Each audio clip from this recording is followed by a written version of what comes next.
Oh, hello, everybody. Welcome in. Good to have you. Thank you for joining me. Thanks for being here for another stream, getting back into Kenshi. I know that it's been a minute.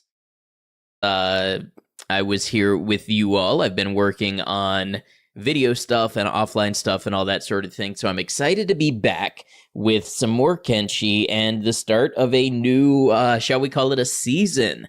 So today we're going to be, I'm not sure if we're going to be successful, but that's the fun part.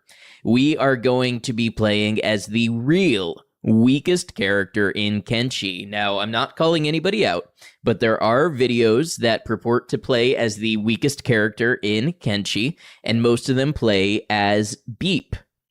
We will not be playing as Beep. We will be playing as Bleep. Bleep is a Fogman drone, and we will be doing the rock bottom start. So this will be a solo run, and we will see how it goes. Hey, Gabrielle, welcome in. Wishing you the best as well. Thanks for joining us. Go ahead and get Kenshi pulled up. I'll get the YouTube verticals started, and we'll get into the game.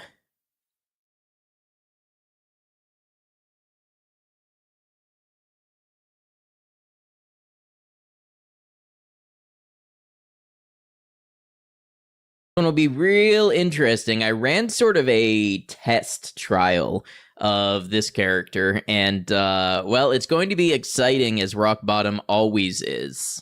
Censored Vows, good to see you. Hope you're well. So for our start, I forgot this was kind of quiet. Everything as loud as it'll go.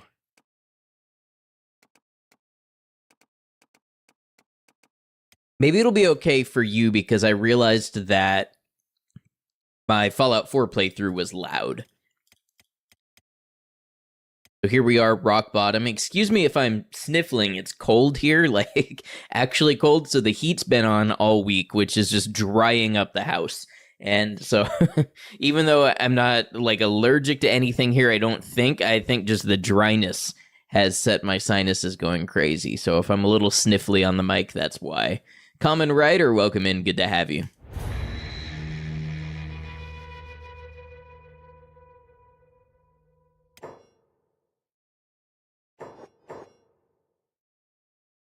All right, so we're going to get started. We'll import, here we go. Test Bleep. So this will be Bleep. Will it be a solo run? It will be a solo run.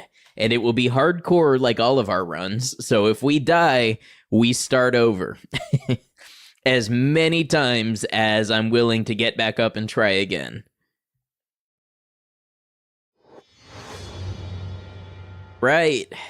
Looks like all of our systems are a go. We are recording. Looks like we should be live. Making sure, yep, we are live on Vertical, so we are a go. All right, so I've sort of got a plan. He looks so optimistic in his character portrait, right? Okay, so meet Bleep. Bleep is the weakest character in Kenshi, and we're going to see what we can achieve as Bleep. Hey, Big Travis, welcome in. Good to have you. Maiko, thank you for lurking. So the very first thing we would like to do, so interestingly enough, we start with some United Cities territories marked on the map. We're going to head towards Shobatai. And I will keep an eye out for anywhere on the map here that may have food.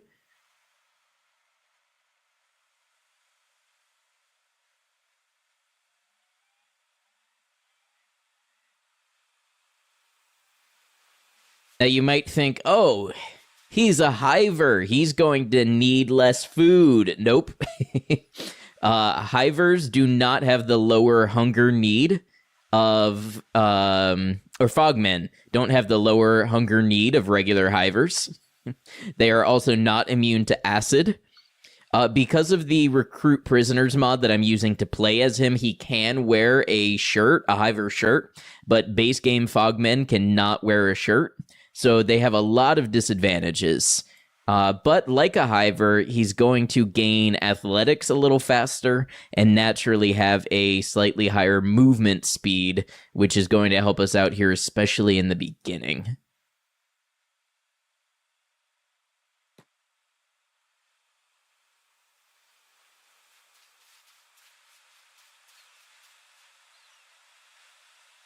He doesn't get discriminated against for being poor, we hope.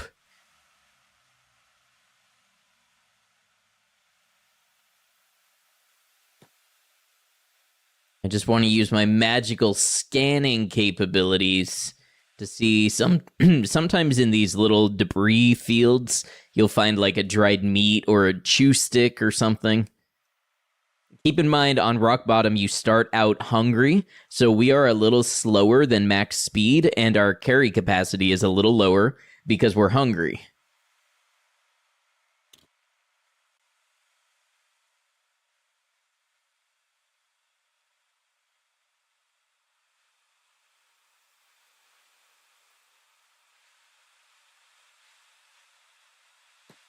I think the being zoomed out in the dust storm here is killing my frame rate.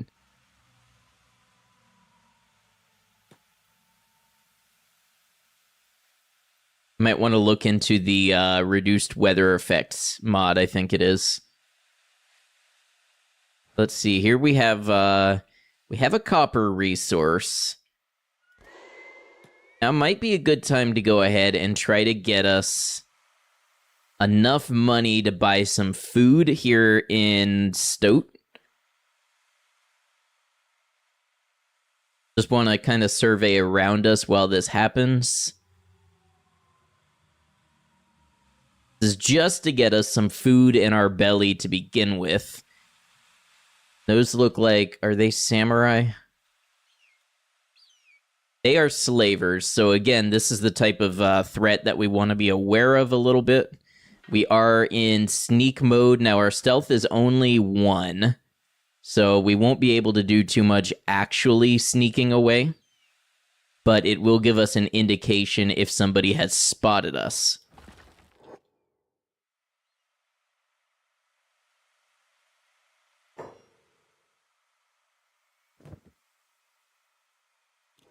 Slow the speed down here a second. Playing a little Kenshi yourself, after around 1,000 hours, you decided to try UWE. Not quite sure what you think of it so far.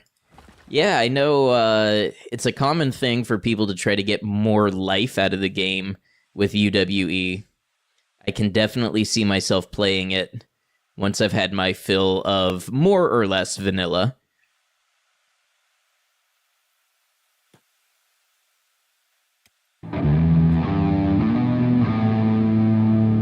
Hey, thank you for the follow. Welcome in.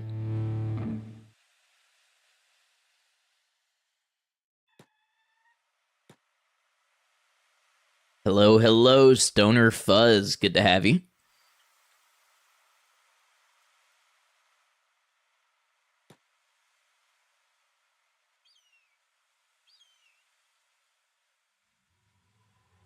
Now, like Ada says, we hope that we don't get discriminated against running in here, because the UC does not like poor people. But this one chunk of copper should be enough to get us 2 dried meat at the bar. Hey, what's up, Paul? Not quite a beep run. It's a bleep run. So it is a Fogman beep run. And we're starting on rock bottom, and we have just started.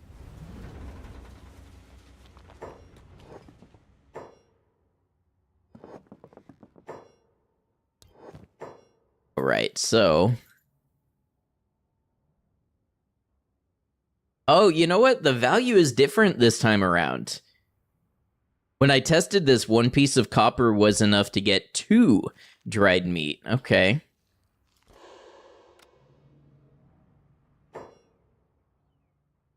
Infist's back and terrorizing the slave caravans to boot. How dare. Rainstorm, welcome in. Good to see you.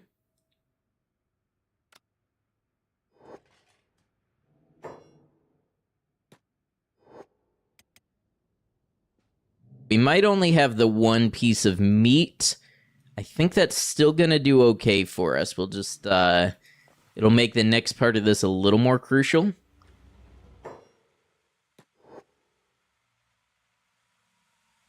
So from here, we're going to try to head west.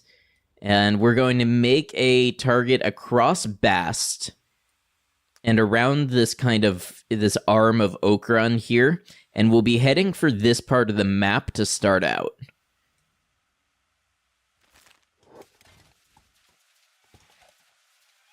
What are Bleep's goals? Right now, survival and nothing else. It's going to take me quite a while to set up a character that I think is even mostly capable of independent survival. In a lot of runs, I can get my initial goals and training out of the way in like an hour or two. I think this one might be, it might be a little more like the Queen run that we tried to do, where it'll take an entire stream or two to get mostly set up. He can eat tainted meat, right? No, so the Fogmen cannot actually eat foul raw meat. There's a lot of ways you would assume they would be like the Hive, that it turns out they are not.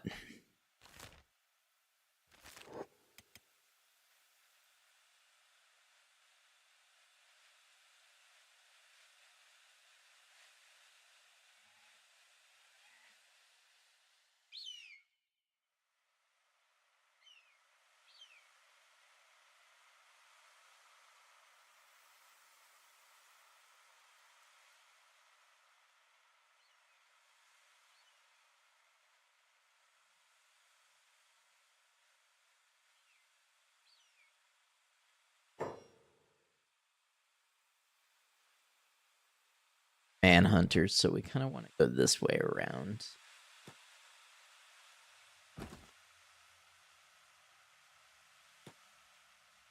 Does add some extra challenge to it? It does. So they can't eat raw, they can't eat raw meat. They are not acid resistant.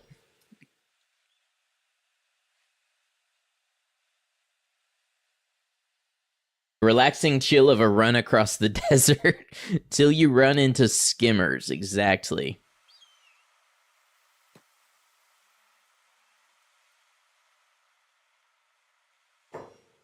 For you three, sand ninjas. Okay, you are fast. You are 19 miles an hour. So I want to be not in your crosshairs if I can help it.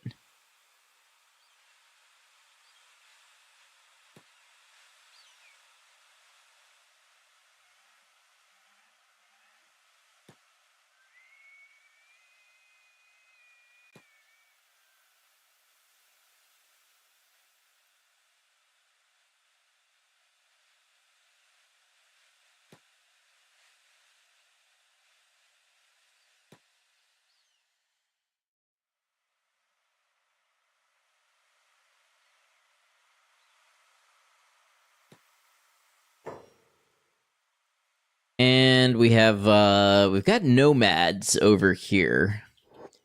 I don't know that we can really do much worthwhile with them with 75 cats to our name.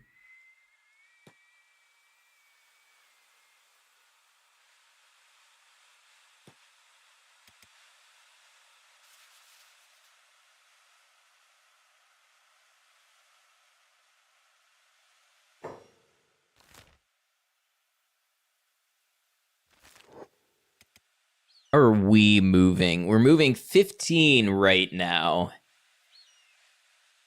So the nice thing is we will level up athletics more quickly. Hope it's going to be fast enough by the time we get to Holy Nation territory. The other way we could go is we could make like a triangle and go like to Northern Coast and then down and hope that we skip most of the battleground that is Bast.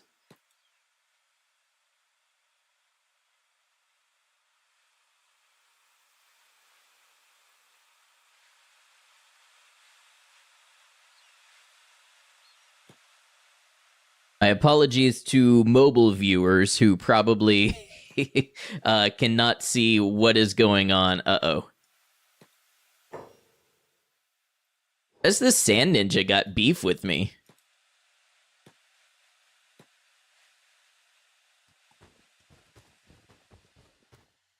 I think this will be the end of Bleep.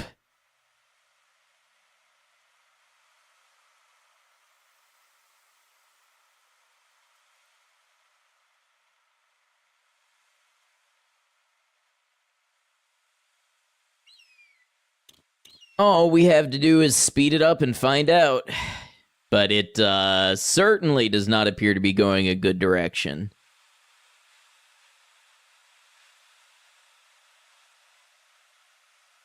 All right, we run it back, we start again. Or not load save.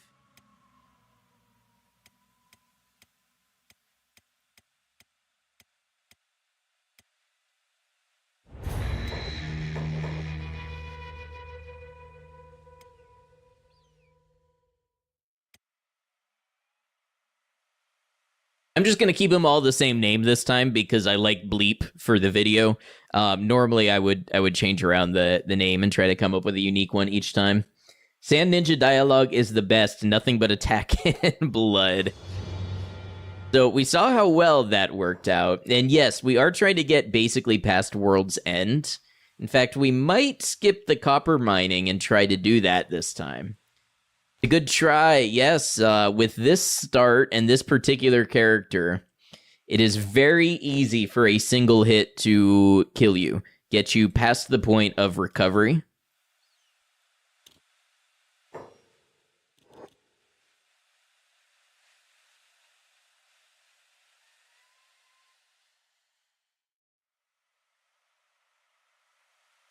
So we will be relying, even before toughness training and such, really, we will be relying on equipment. We've got to get in and get the equipment that's going to give us the best chance at wounds not being lethal when we get hit. Everything starts there.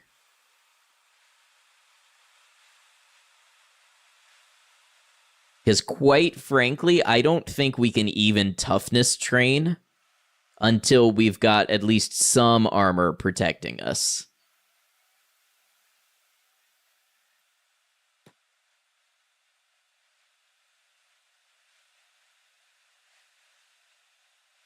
I think this playthrough is the most accurate to how your personal experience would be if you actually found yourself in Kenshi.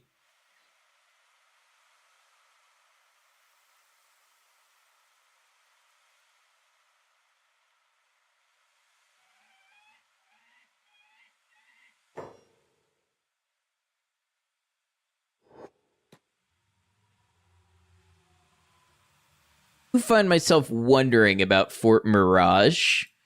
I don't think it's very possible that checking this out causes us to lose another run.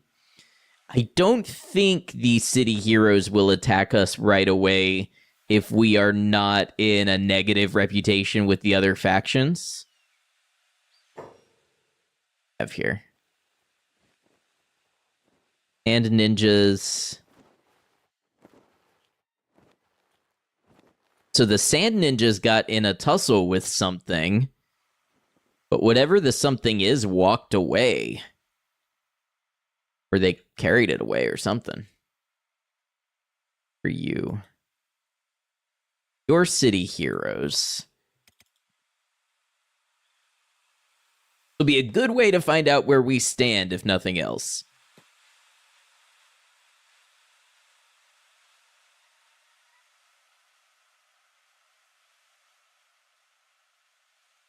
Okay, nope. The city heroes, they are also hostile. Okay.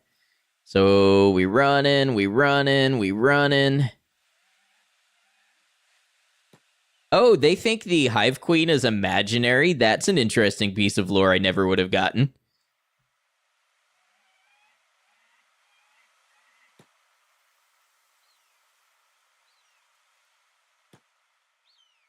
And why is one of them so much faster than the others?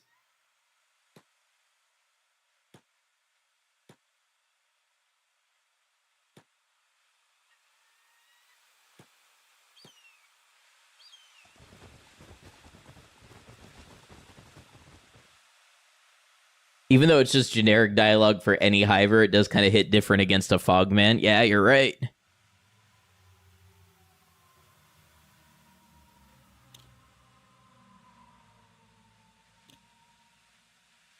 Oh, recovery coma. Got about the very low recovery coma.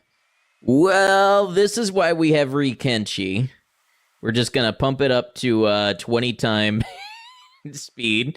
And okay, no, it looks like it is a permanent coma.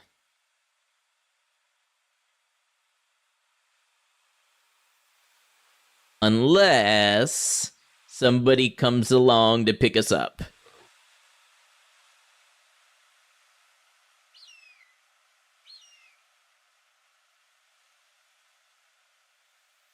Lots of stuff going on here.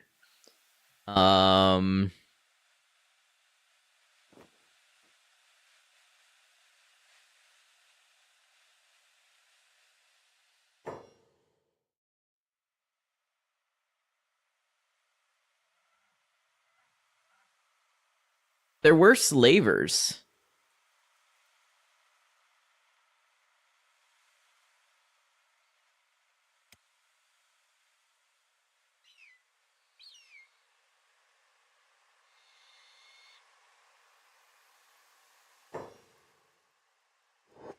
Unlikely event of getting enslaved. Oh, Bleep is dead. Okay.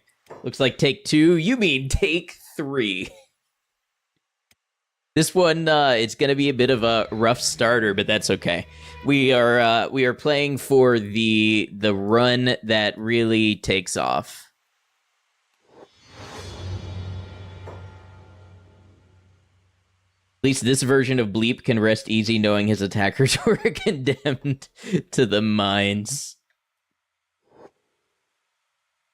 Yeah, important things are getting a couple pieces of food and heading west.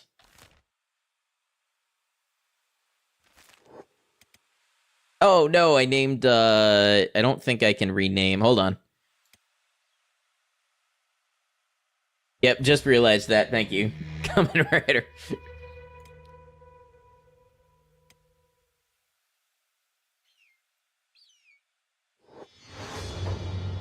All right. So anyways, like I was saying, food in our belly and heading west.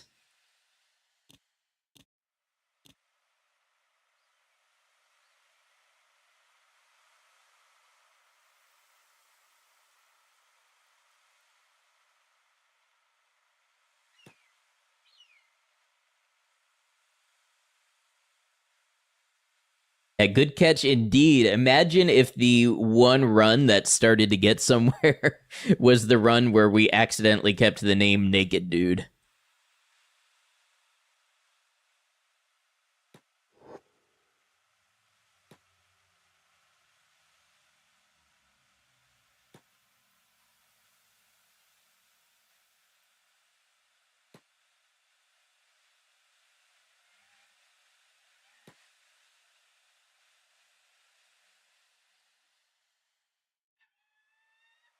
Wouldn't have been a run ender if it got going, but it would require using some funds. Oh yeah, to rename it a Plastic Surgeon, you're right.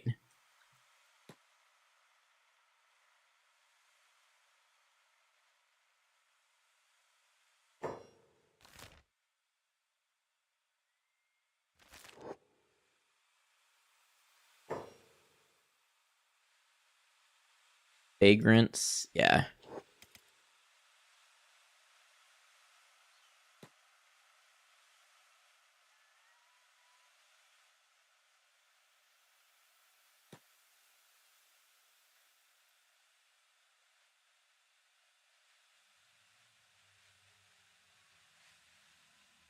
Look at that herd of Garu. Somewhere out here is a dead animal full of meat that we can avail ourselves of.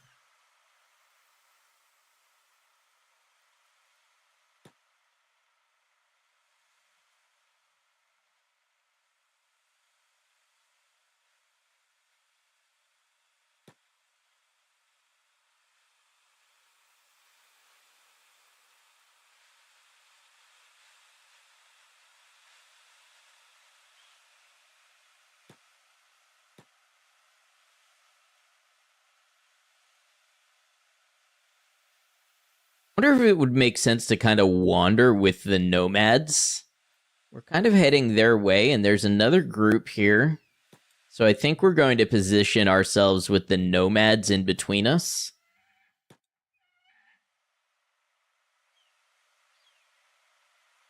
Enjoy starts that are in the UC. You really have to be a scavenger for a while. Yeah, it's true.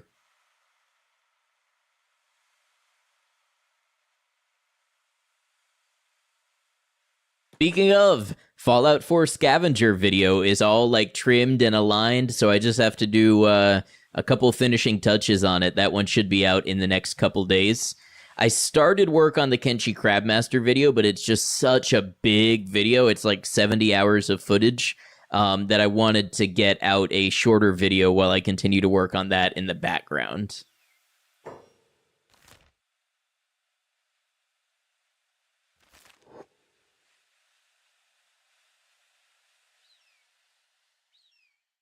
Also, we are closing in on YouTube Partner, like 952 subs when I checked, out of 1,000 needed. So we are almost there. Thanks for everybody who's been watching streams, checking out the videos, leaving comments, all that sort of stuff. I'll be honest, the little bit of food we grabbed in the first run did seem to make a difference in our hunger level. Forward to the Fallout video. Thank you. It was a fun one.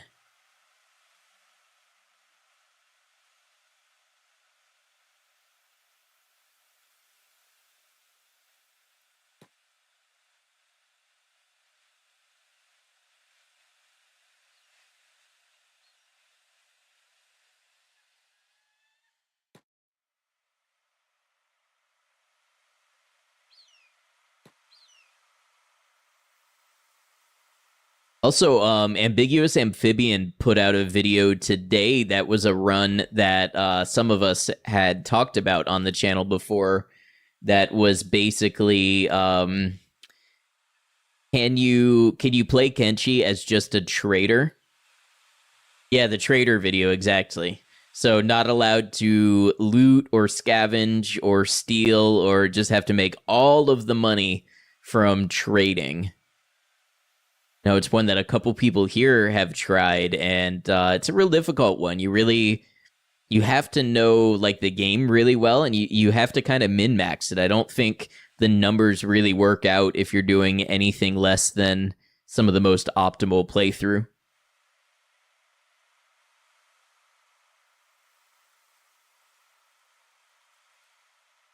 Yeah, I like his videos.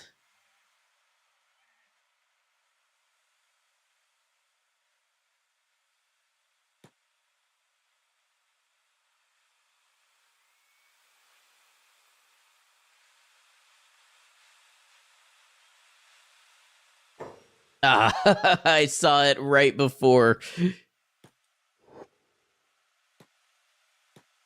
Run, bleep, run.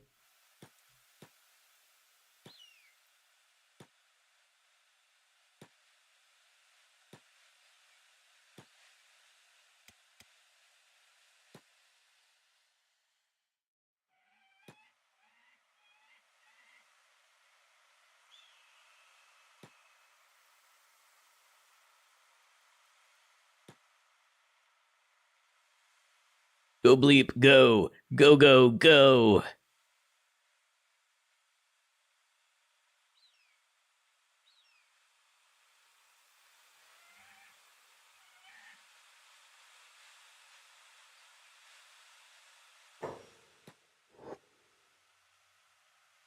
Oh, don't tell me they just phased through the rock.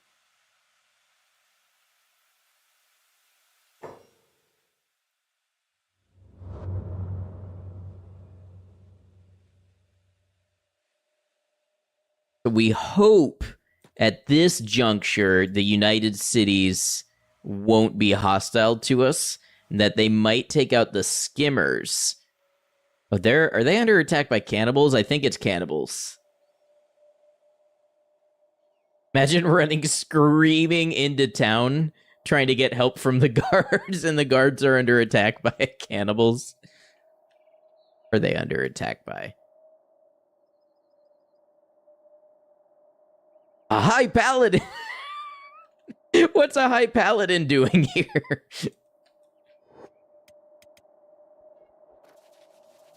Go bleep. Go bleep. Oh, bleep just hit 10 athletics.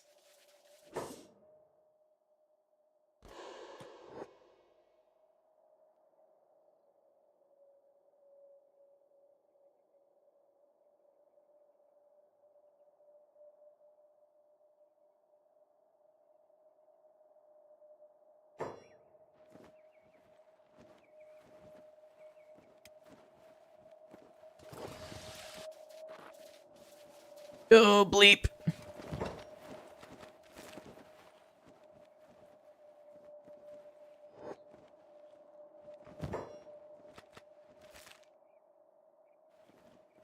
Nation, Holy Nation. Okay, there's a little Holy Nation, but I think it's worth running for this last one. Go bleep.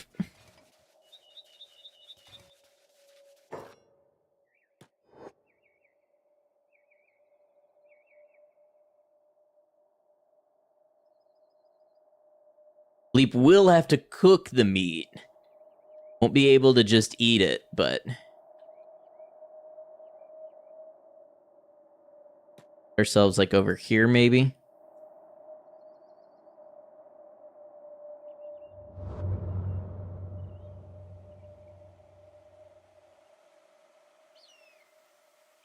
Bad Dead Hive can't eat rotten meat. I know. It's also doesn't have the reduced hunger. Campfire.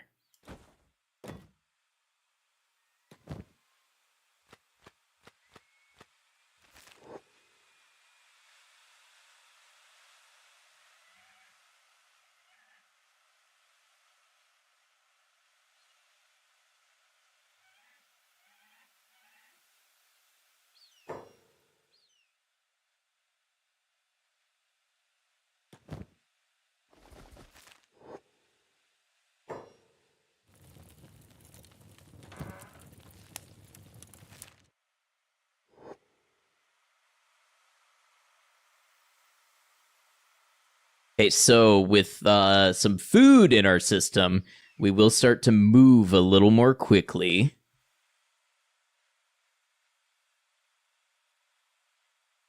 It'll be important.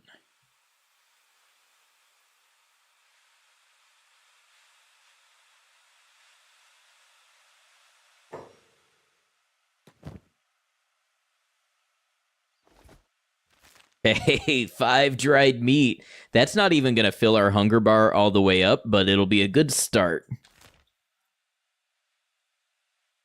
You're going to want to head kind of west.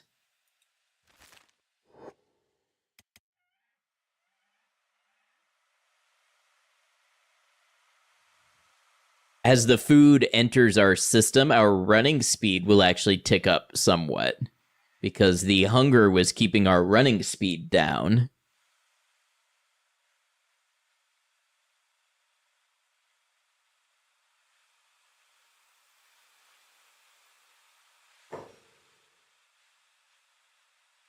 Rebel farmer bone dog. Who involved in around here?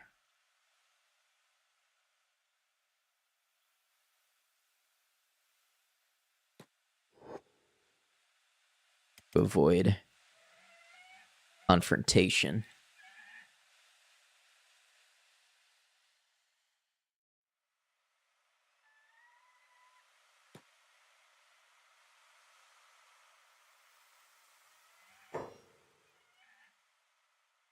For that.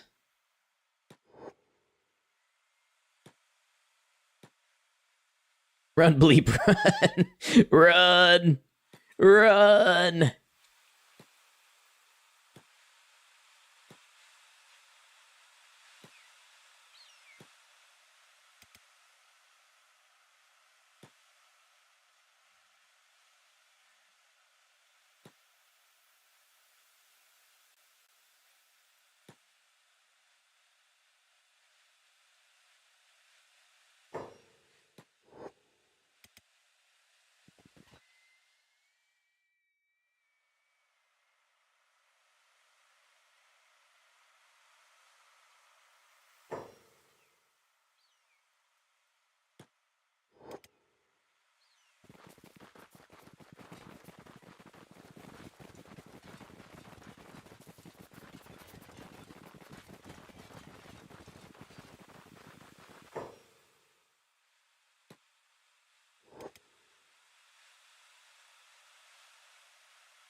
Almost a clean escape.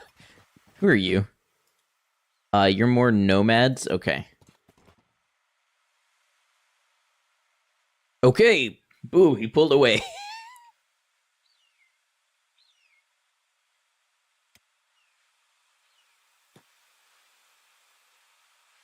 I just want to emphasize how every little thing has added up here.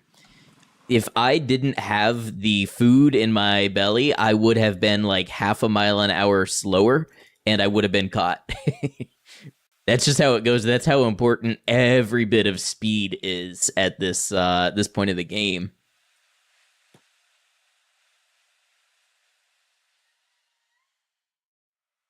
Luckily, we are getting good athletics training.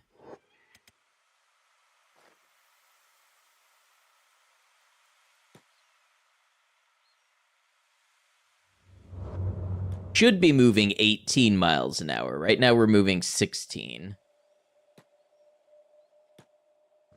It'll get better as the hunger goes up.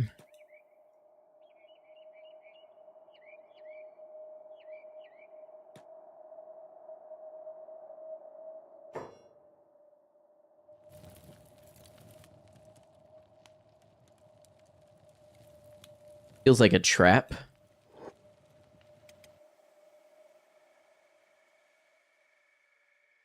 Just wanted to get close enough to hold Alt and see if there was some food on the ground.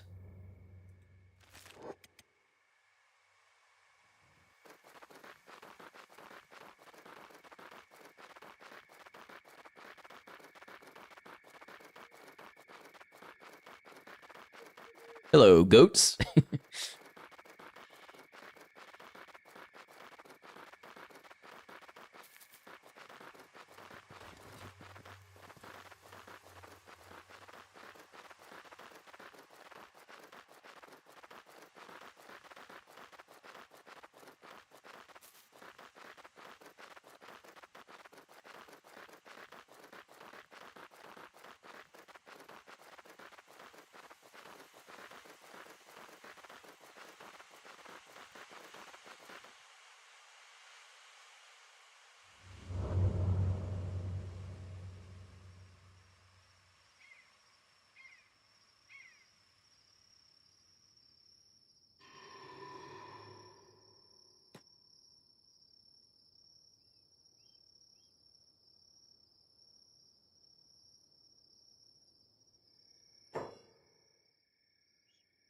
Bodies here I need to know about.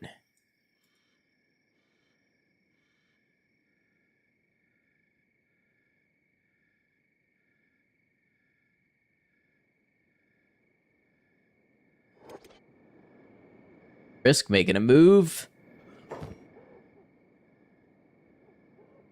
19. Oh, well, we need the first aid for sure. Don't know how much this is going to slow us down. Probably a lot.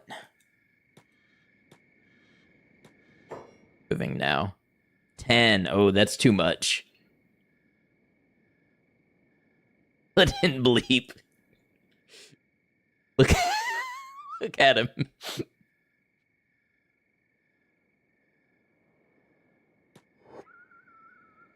Try to make it out of here with this, and it'll help us raise our strength a little. But if we end up in a tough spot, then we can drop it. Although I guess it will. It will raise our encumbrance, which will raise our hunger. So there's points good and bad here. I guess the nice thing is the early levels of strength are easier to train.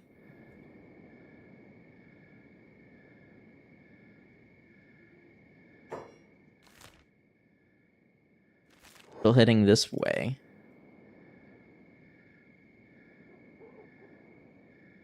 He does look stylish. Oh, there was a question. Hit the up arrow so you can see the details. Wow, 131% hunger rate. Toughness XP at 4 times, so that's because we have the missing left arm. Strength XP is only 10%.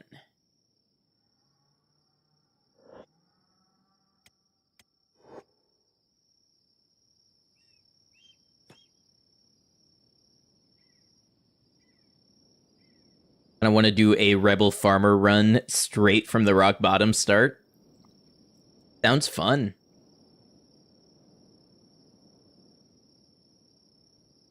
Yeah, anytime, Paul.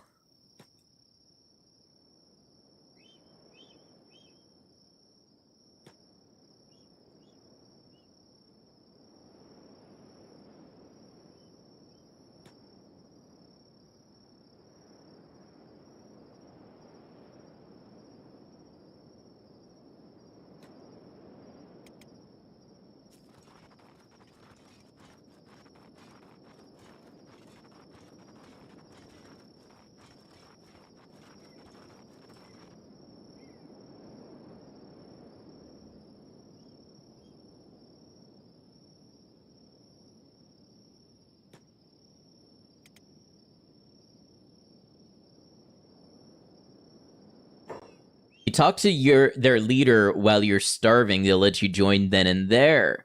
Could be a good story about an honest farmer who was muscled out of his land by the slave traders and now wants revenge. There you go.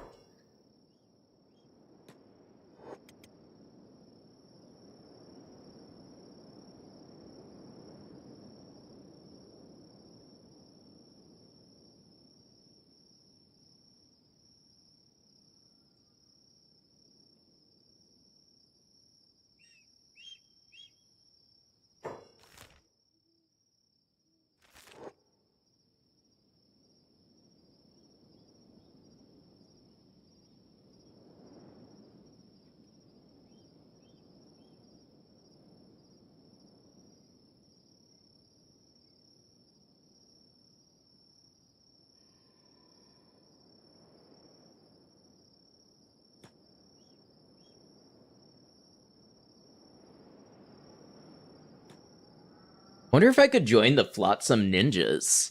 I've never tried to join them. I don't know what their join conditions are.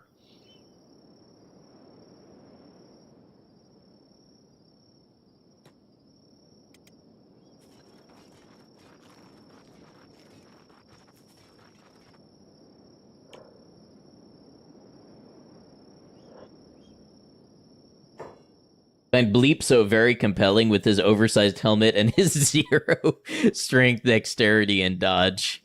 He is truly a champion of the people.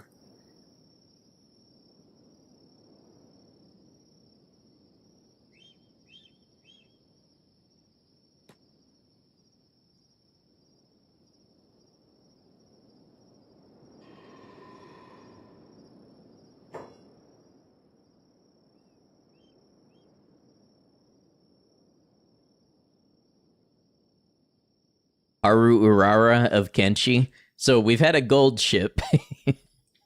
And now we've got a Haru. But Haru is actually Bleep. And I love Bleep. And we will call Bleep Bleep. Yes, his oversized helmet is so good.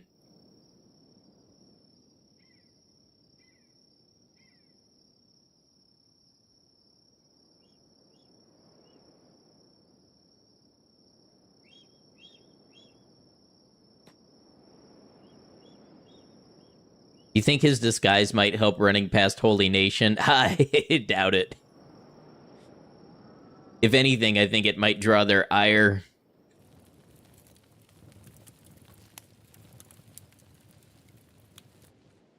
They'll have 0 money.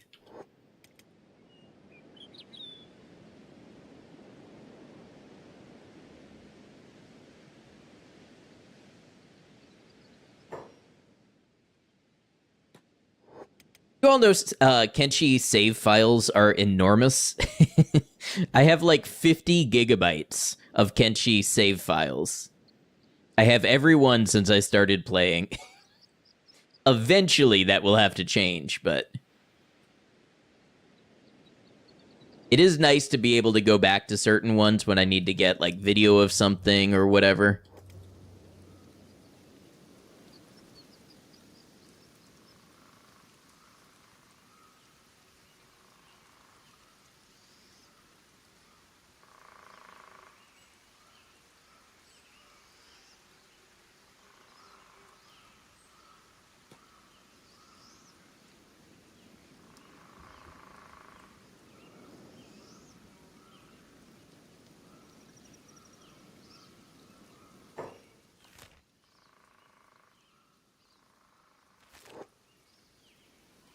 Will the Western Hive trade with you since you technically are not a hiver? No, they still freak out. They start screeching about hiveless this and that. They don't like it. They don't want anything to do with it.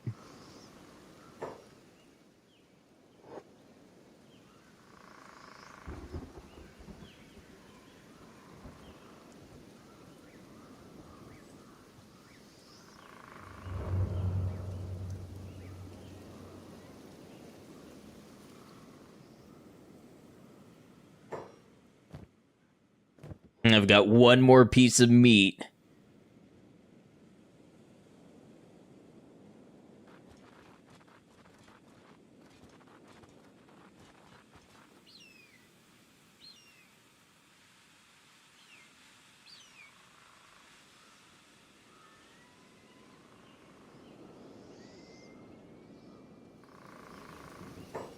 There a mod to change race. You were trying to keep Beep's dialogue, but change him to a Fogman's race.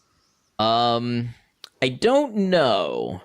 I feel like that's something you could do in the Forgotten Construction set.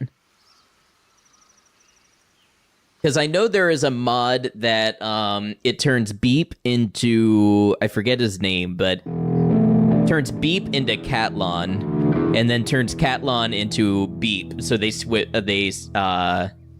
places. Adnock dance. Hey, Todd, how's it going? Good to see you. Thank you for resubscribing. Hope you're doing well.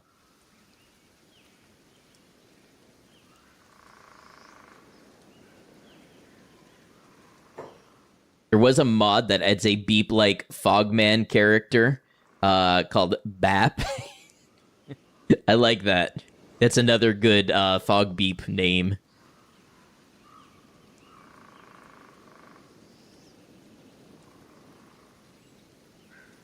Hey, how's it going, Wheezy?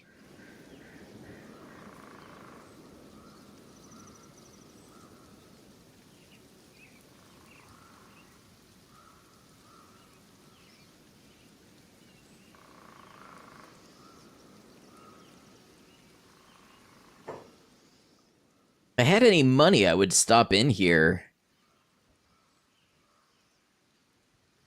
I don't know if they can do anything for me. Am I disguised as Holy Nation? Yeah. I don't want them attacking me because I'm disguised as Holy Nation.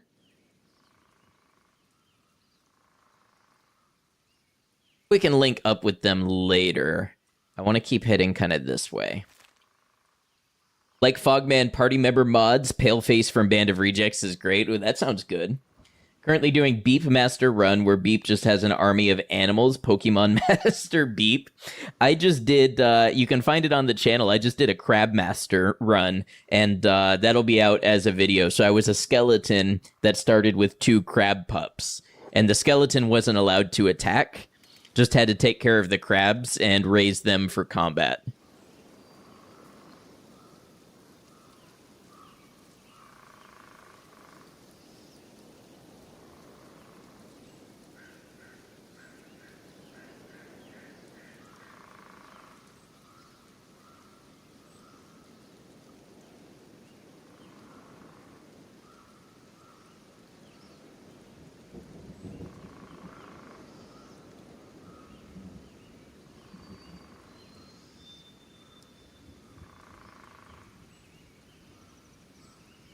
What is the objective of this particular run? Right now, survive. And by survive, I mean get to a point where every single encounter doesn't end in my death. Because I am the weakest character. We'll figure out long-term goals once we get to that point.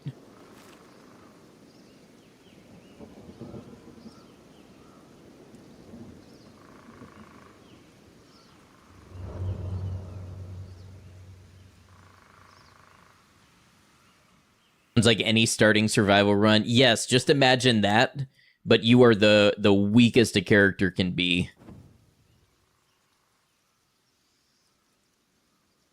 Stop here. This is cannibal territory.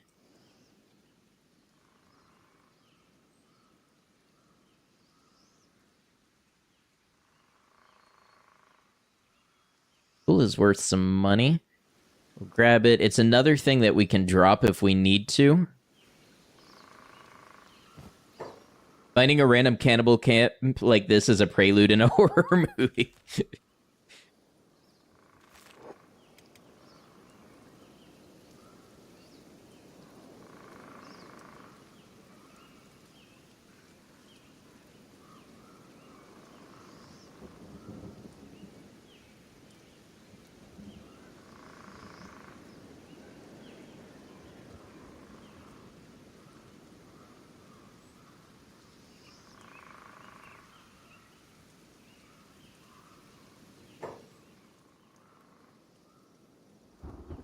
Looking for is... Oh, it's around this mountain bend. Hey, what's up, Zartron? Okay, those are cannibals. Do they see me?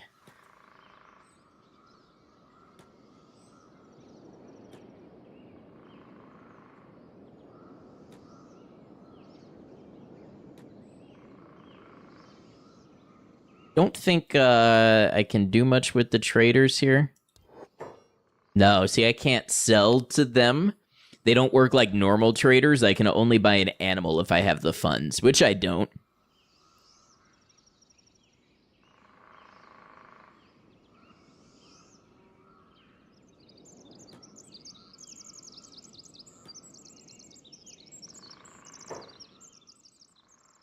Warm also will get some dinner soon, but got the chance to stop by and say hi to everybody. Well, good to have you, Zartron.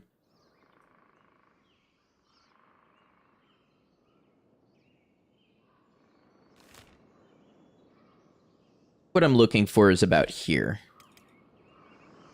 If Bleep can get there.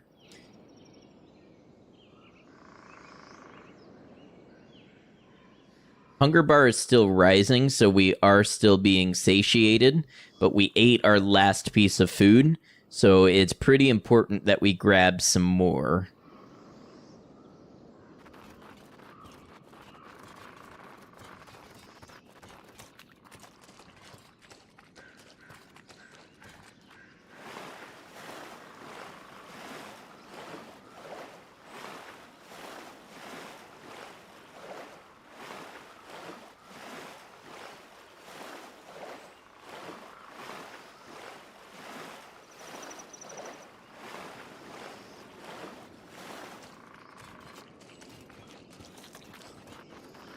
And she really is lovely sometimes. Yeah, and then you have to live in it. The missing an arm? Yes. Yep, it's a rock bottom start.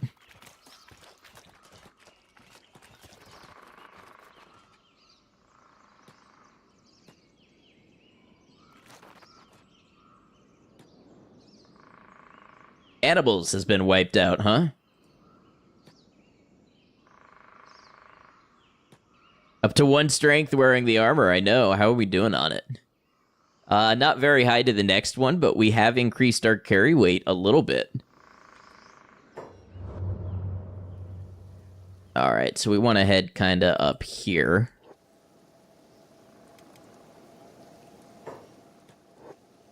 Insist on taking the water path.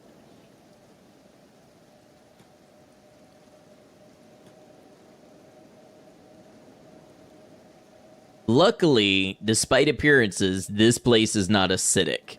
You would really think it would be, but nope.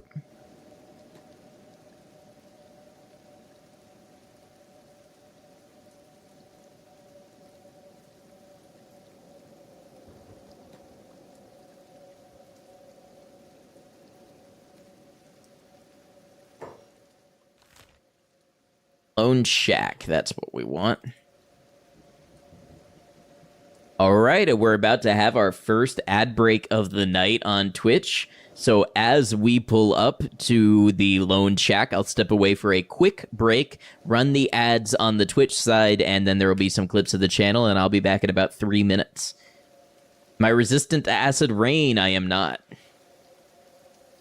So if I want to go Deadlands or anywhere like that, I've got to find protection. It does not come naturally.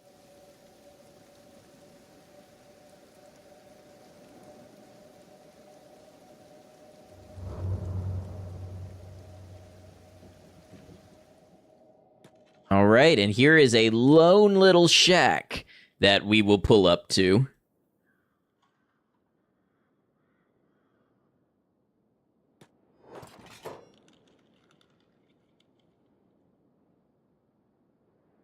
Paladin Bleep. And we'll be back in just a moment. Thanks for hanging out, everybody. See you soon.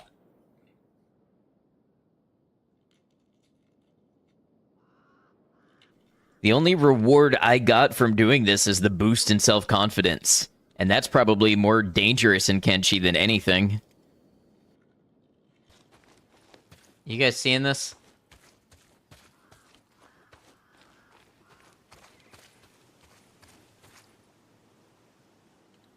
I don't think that's supposed to be happening. Alright, now luckily I already absorbed some of these mines up through here, so there should be fewer. Notice I didn't say none, I said fewer. Wake up. Wake up. Wake up. Mom's taking us to breakfast, come on. You have to get ready.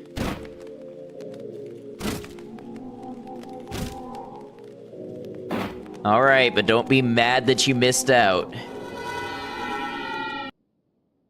I have a totally normal mind with regular emotions and good coping skills. This is nothing to worry about.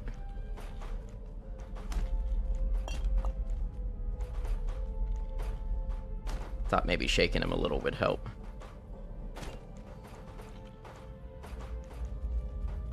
Alright, well, he's not the most attentive driver, Commercial, but, he's in there.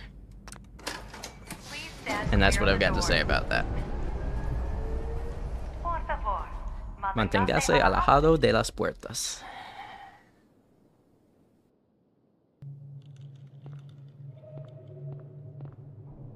Books are scattered around the desk. Nothing else special here.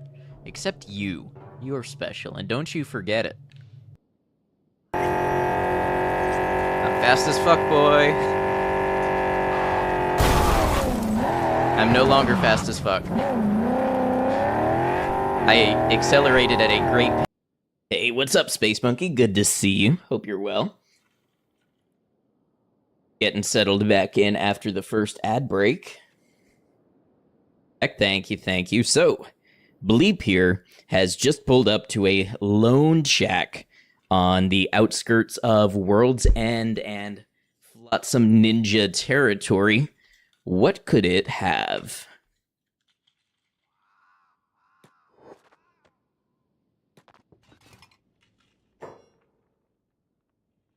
Right here, we've got some cooked vegetables. Got some bread, some grog, ceramic bowl, chew sticks. Interesting that this is marked stealing. Oh, I guess because we're not Flotsam. That would be why.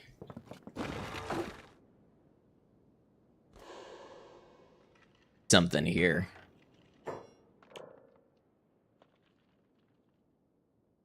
Thievery is 1. Affected at all? No. Guess you have to be in range of people who can see you stealing. I would love if there was a backpack here. Why is Bleep so weak? Because a Fogman drone is the weakest unit in the game.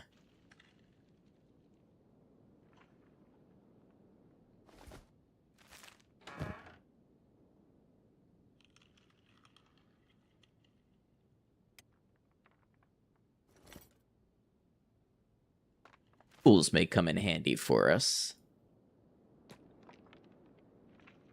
This weapon cabinet. You still love them, as do we all. I actually want to get some emotes on, well, I guess I can do emotes on YouTube, too. I was thinking on Twitch. But I want to get some emotes, and one of them I want to do, like, a fog drone face holding up a heart.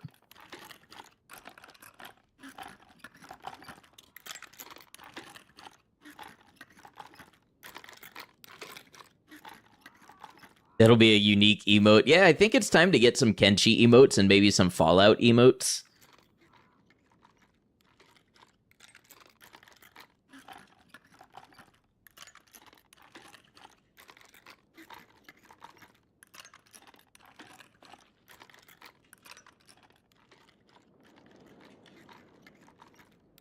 Still beating Heart of an Unlucky Wanderer. It could be an anatomically correct heart. That could be fun.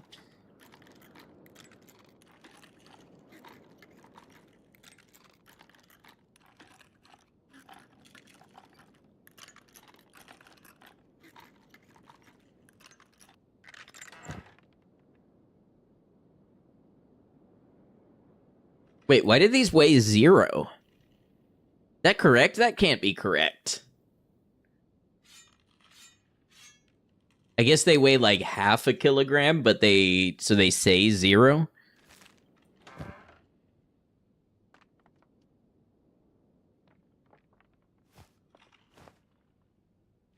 Got some leather pants. Why are these basic first aid kits unique?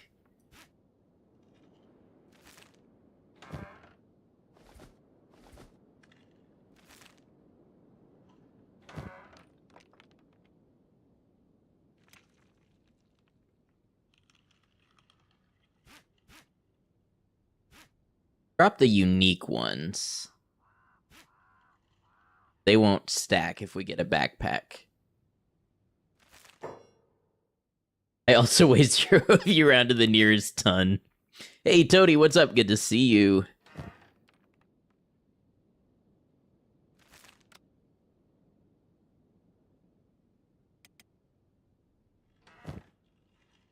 Ooh, ninja rags. That's huge. We needed that. Basket hat. Increases stealth. No room for that item. Oh, yeah. Now, the thing is, it doesn't have any armor coverage, which I'm not thrilled about. These are better drifter's pants. You should visit the hives and try to steal an arm. I might have a place in mind to steal an arm. I might.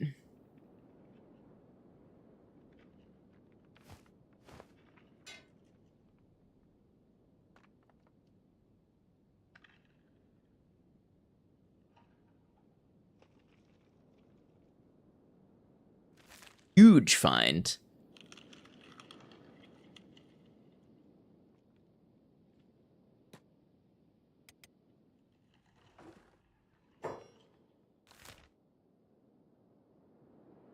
Get back across.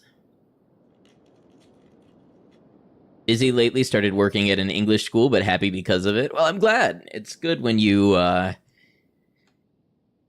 feel good about where you're spending your time every day.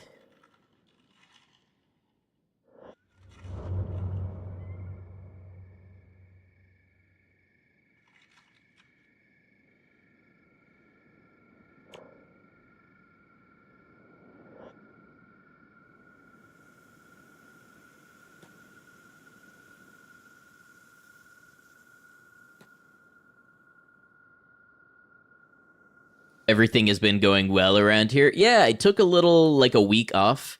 I've been pushing the YouTube really hard, and I've been, really lucky and grateful that a couple YouTube videos have done well.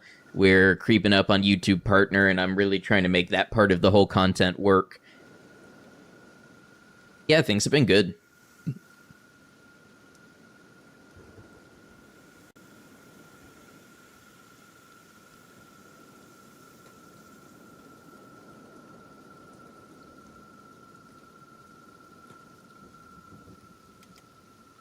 YouTube.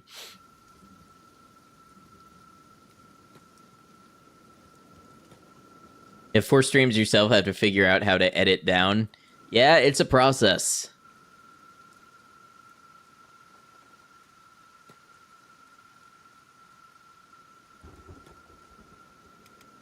Like, obviously, the how is with video editing software, but when you think about why, like, how you actually do the process, why are there 2 live streams? Because YouTube keeps teasing us about being able to do vertical and horizontal in one stream, but we're still not able to.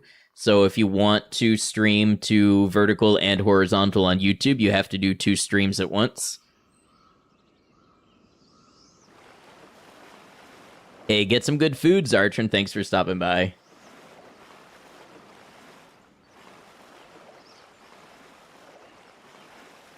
Figure that out. You might be able to start doing settlement tour videos. Oh, that'll be fun. Hey, Space Monkey, thanks for stopping by YouTube.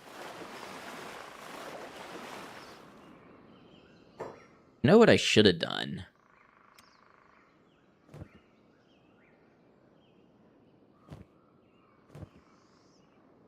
I was just thinking I should have grabbed the skeleton repair kits. World's End from here.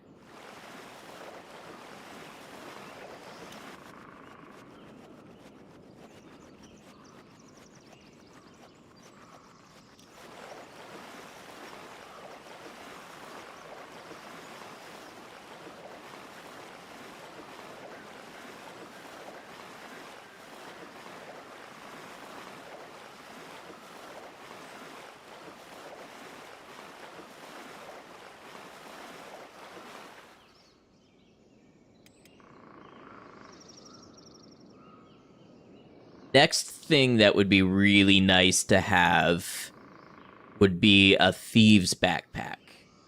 Check the ranger shop up here.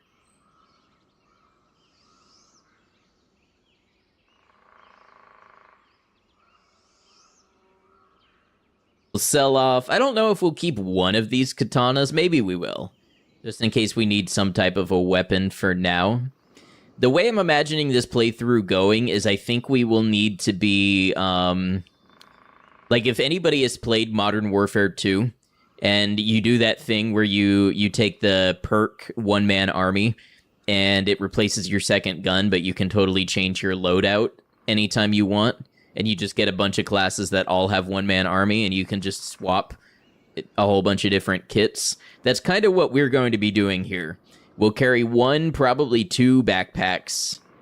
And to have any chance of really doing this well, we're going to need to be trained in melee weapons, crossbows, stealth, lockpicking, thievery, hand-to-hand, dodge, attack, defense.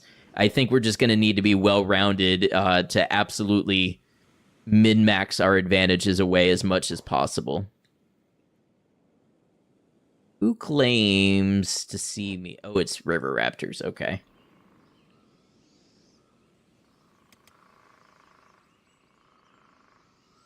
Give it 10 minutes until final death.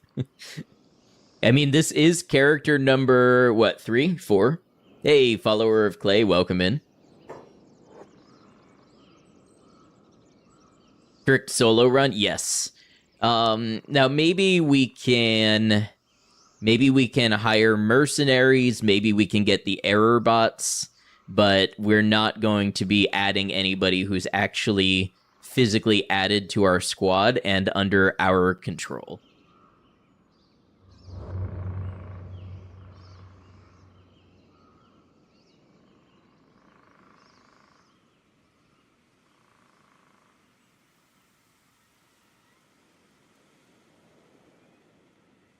Gonna be hard. Yeah, it's a challenge. And of course, it is hardcore, so no reloading when things don't go our way. The challenge to not specialize is challenging. What an unusual video format. Oh, you're on the mobile broadcast. You'll just need to click my channel and then go into the other stream.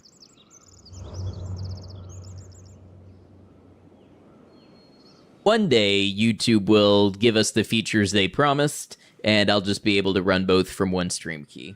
Hey, what's up, Boogie? Also doing a solo permadeath weakest character run IRL. The people love relatable content.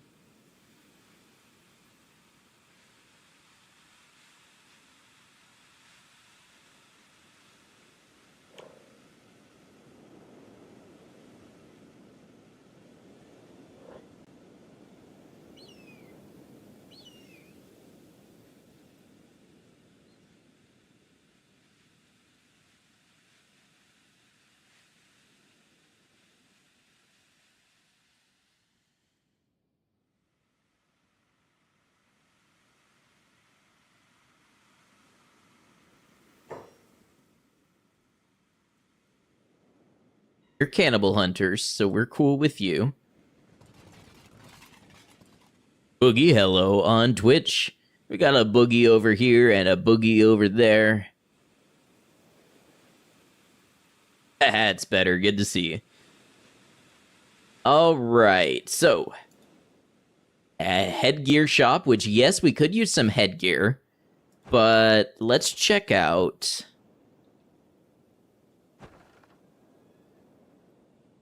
Check out the travel shop first.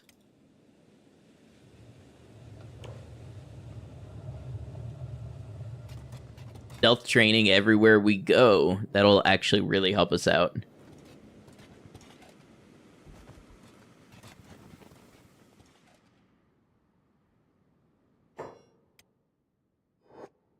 Wow, that is a large person. Let's get an image of Bleep next to the shopkeep just for comparison.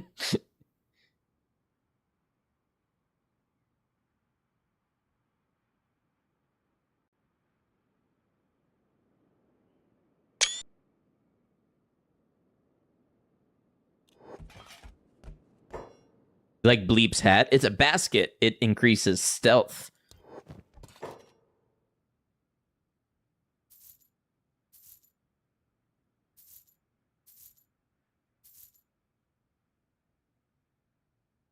Oh man, we don't have enough for a thieves backpack yet. You can't see it, it can't see you exactly. So I would need a little bit more.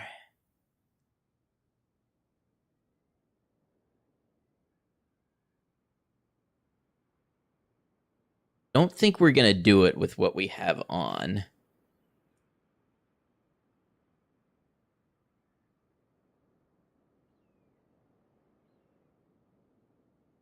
I knew I should have grabbed those skeleton repair kits. Okay, I think that's what we got to do. We got to go back, grab the skeleton repair kits.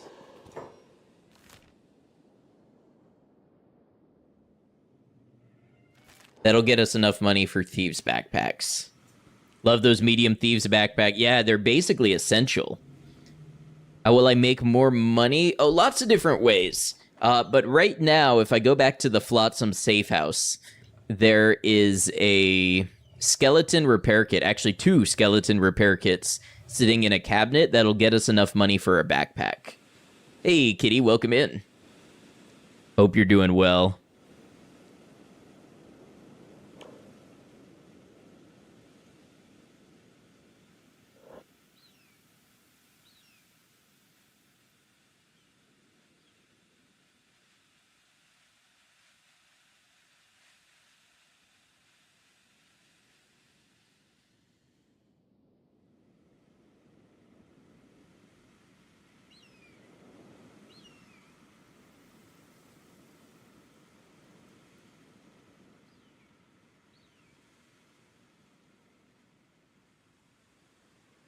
Stealth is going up in a nice direction.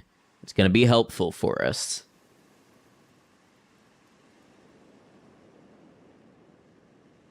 Yes, indeed, Burns Tower does have stuff. We'll be visiting Burns area. We will.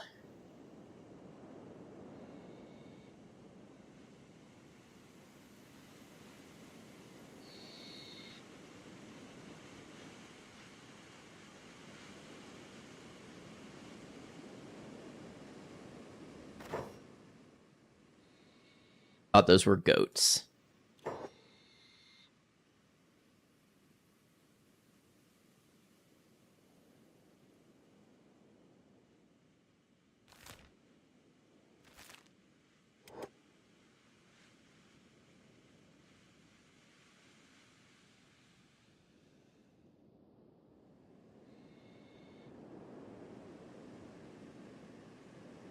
Love when you say something slightly ominously and you know there's going to be mischief once the run takes off.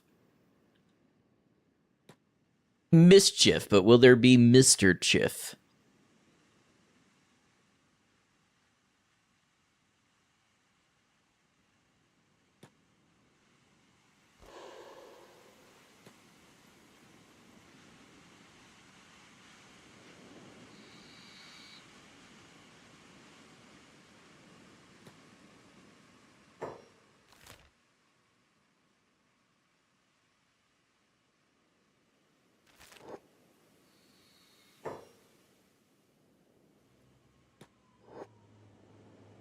Lost a character to a bone dog on that road a while back. It was a pup. Kenshi and its machinations are cruel and unrelenting.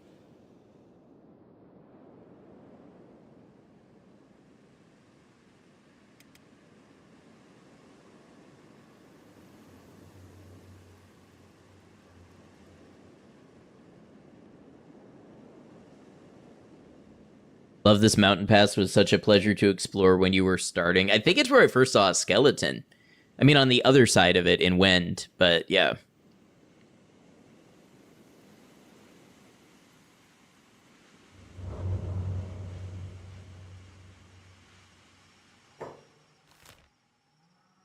Side of the mountain. Oh, yeah, you're right about that. You are right about that.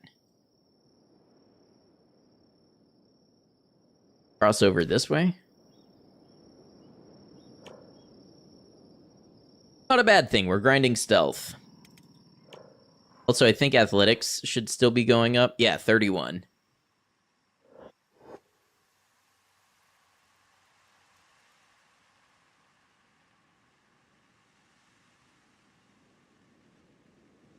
Okay, so the bone dogs are still trying to push us this way.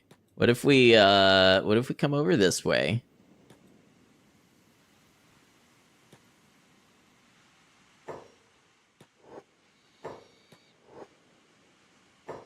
Go bleep go. Go go go.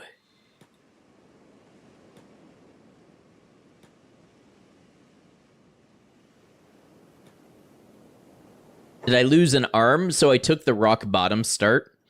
And in the rock bottom start, you start without an arm, no food, hungry, naked in the desert. So that's how the playthrough started.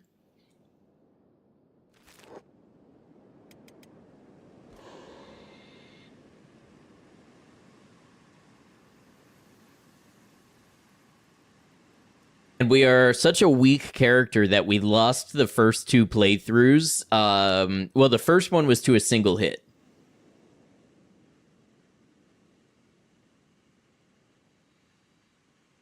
Just we got hit in the head, fell down, and went into a coma, and then bled to death. The second one was to, I don't know, 2 or 3 hits. And then this one, we survived. We got chased by giant bugs in the desert, and we happened to run into the middle of a holy war, and we were just slightly faster than the bugs, so we led them into the samurai and the paladins, and they killed the bugs, and then we took the meat from the bugs and cooked it. And that gave us the strength to run away from some of our other enemies. Hidden Afraid, the Las Vegas edition. And you beat Fallout New Vegas while hungry and not wearing any clothes. Hey, Mute Streamer, welcome in. Just binged your Fogman Society series and went to look for more and saw you live. What fortuitous timing. Well, great to have you. Yeah, funny enough, we're doing another sort of Fogman-related run here, so we're glad to have you in stream. Hey, Mike Koshi, great to see you as well.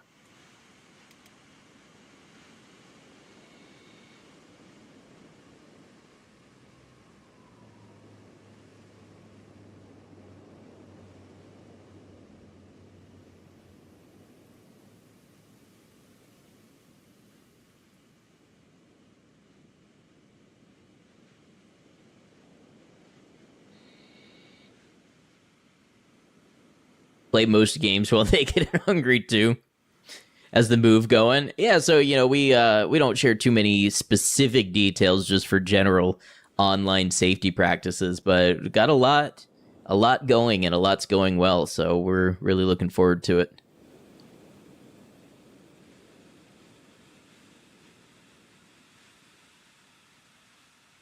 Saving and preparing and getting things set up.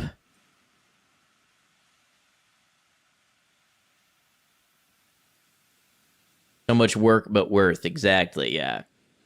Exciting times it is indeed. I really, really have high hopes for 2026. Only way to make this run harder would be to have every faction hate you except Fogmen. That's very close to the other run that I was planning to start, which is I want to try the Bedrock Bottom Impossible Challenge, whatever, but I want to get out of the impossible debt. So most people start the impossible challenge and they want to kill Catlon, and that's a perfectly good and fine goal. But this goal would be, can you survive the impossible start challenge and pay off $1 million cat debt? Ever thought you'd see the day someone moves to Florida? Yeah, we actually have quite the influx of people. Don't want to get too into the fine reasons behind why, because, it's just territory that I don't like to think about too much. But yeah, over the last 6 years or so, Florida's become something of a destination for a lot of people. One bill in debt, everyone hates you and you're limbless. That would be fun as heck. Yeah, so I would do only $1 million. Not $1 billion, because I think I can feasibly pay off 1 million in a run. I don't think I can pay off $1 billion in a run. Am I gonna play Mugenics? That's the one from the creator of Binding of Isaac, right? I don't have specific plans to, but yeah, I mean, I know Binding of Isaac has a cult following, and I like those types of games sometimes if I want to do something more casual, so I might. You improve your rep with all or most of the factions. So I need to do a little research, figure out what's possible, what's intended in the game, what's an exploit in the game. But yeah, so I talked to Frankie about a couple of ways that you can actually make money even with a faction that is against you. Or I could try to raise my rep with a couple of factions and sell to them. How do you sell if everyone hates you? Yeah, so that's the thing. You either have to use some mechanic in the game to get a faction that friendly to you, which there are some ways, I don't know them exactly. Or there are ways involving something to do with slave mechanics. Like, buy a character, you commit a crime with them, you turn that character in, and you get the bounty money. Sorry, ate before stream, got hiccups.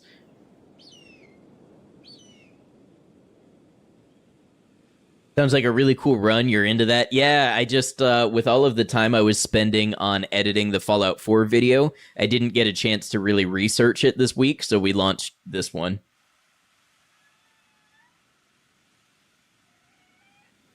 Yes, you can ally the beak things. I don't know if you all saw, but there is a Beakman mod. It is a Greenlander with the head of a beak thing.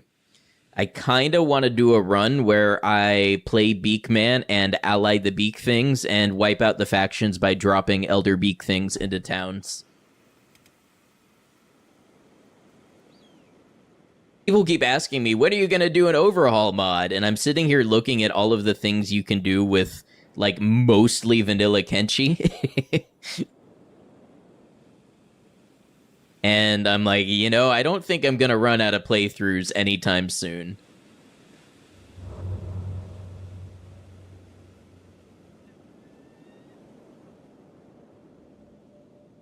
Beakman. That would be a good one. I'll have to get somebody to sing that for me. Can I beat Kenshi as a genetic abomination? Now that's the type of title that gets people clicking. I don't know if I have ever seen this exact specific mountain path before.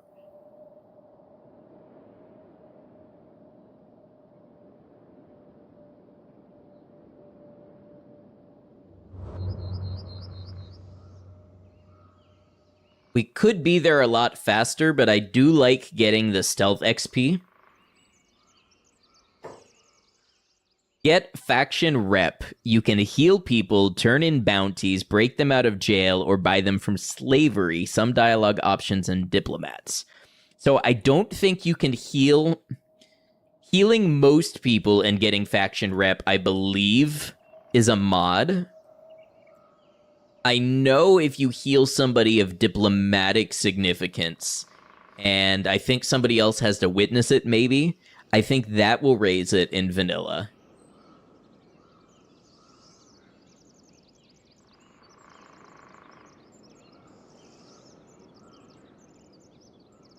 And I don't know that you can use the diplomats dialogue options.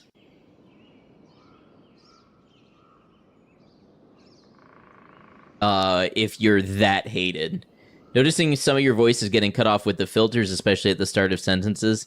Yeah, I thought I fixed that, but I guess not. So I've got to go back probably tomorrow and try to get that figured out. Or did you get that sick hat? Where did we get it? I think we got it at the Flotsam Ninja safe house.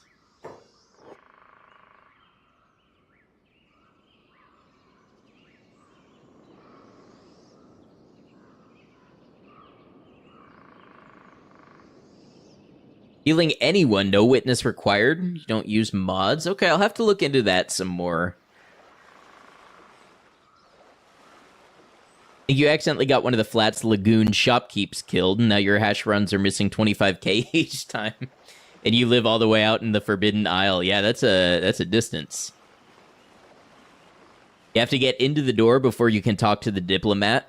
Yeah, but even if you're talking to, like, a pacifier, if you talk to a pacifier at, like, minus 100 rep, at least when I've tried it, they'll say, like, oh, you're that guy. No amount of money can fix your reputation. And they just won't do anything.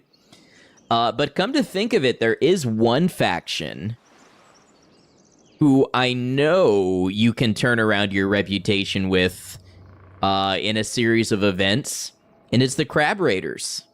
If you win the Crab Tournament, even if you are a dire enemy, you become an ally to the Crab Raiders.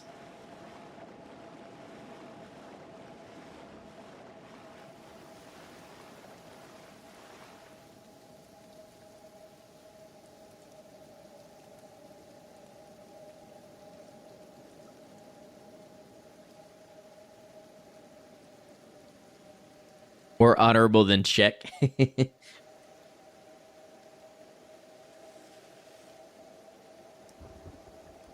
And I feel like if you capture Bugmaster and throw him in a prison cell, I feel like you might become allies immediately with whatever major faction you turn him into.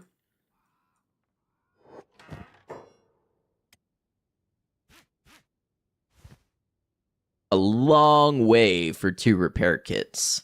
That's all right.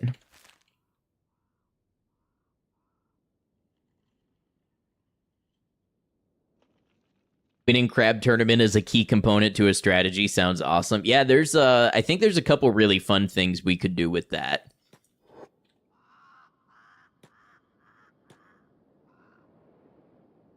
Tip for the tourney, save before it starts so you can reroll to win it and not end it. Only ending it lets you win. Interesting.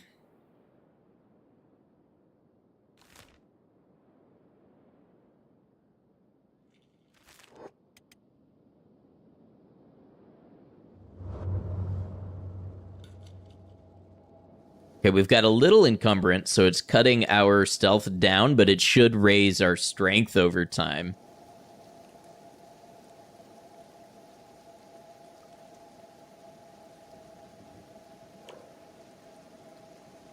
Yeah, see, our athletics is going up. So the athletics goes up by the amount of time you travel, I believe. I know the strength does, but I think that means we should get more athletic skill for the same trip if we are sneaking rather than outright sprinting.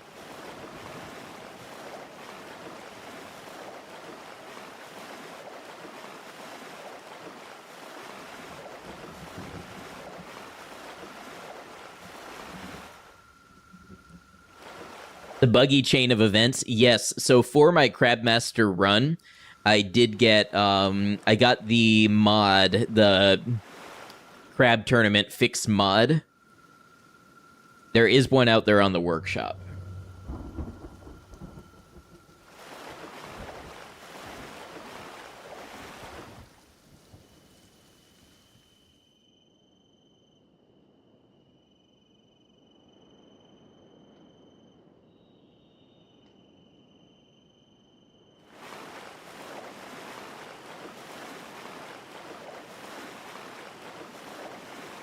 Build your base in close proximity to a crab raider settlement. So in the Crabmaster run, I literally build it. I went into a crab town and then I clicked the build menu and I moved my build out until it turned green. Like I can literally just look over and I could have a conversation with the crab raider settlement.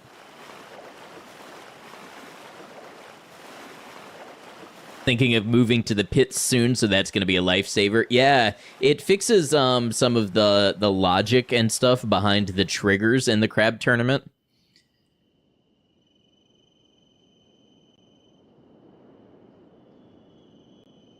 Hey, we're up to 3 strength. That's worth celebrating.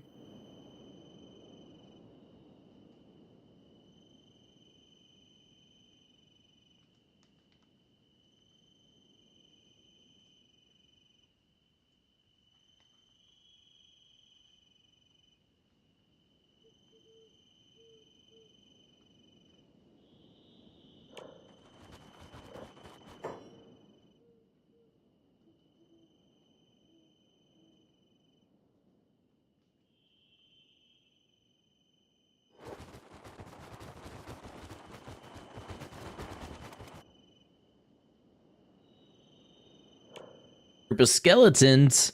That'll get me some stealth XP too.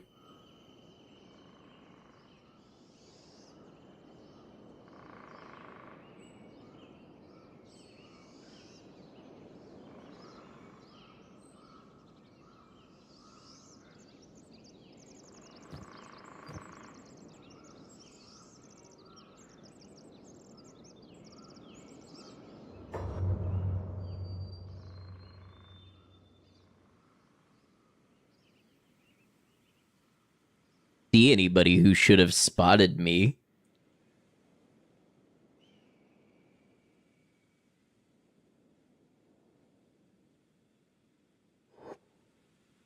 Oh, it's the river raptors. Okay. Door the game hunt made, but there are a few things you're puzzled about when it comes to the logic in the code. To be fair to him, he did make the game almost completely by himself. And as I understand it, they had a community vote about whether to fix the stuff in Kenshi or start making Kenshi 2, and the community chose Kenshi 2. So, you know, I feel like at this point we have Kenshi as a result of that vote, and we should be happy with it while we wait for Kenshi 2 to be made. Lo-Fi, if you're listening, I would love to be a playtester for Kenshi 2. But probably give it to Frankie first.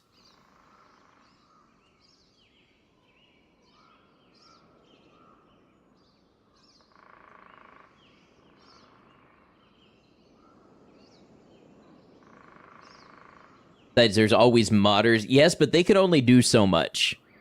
Modders have really run into the limits of what they can do with Kenshi.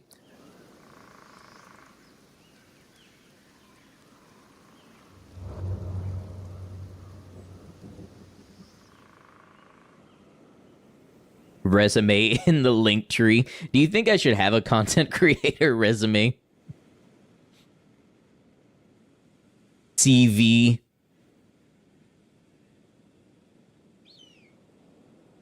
Totally agree with the community. Excited to see what Kenshi 2 looks like. Yep, it'll probably be at least a year or two, but I'm real excited for it. You know I'll be making content for it as soon as it comes out.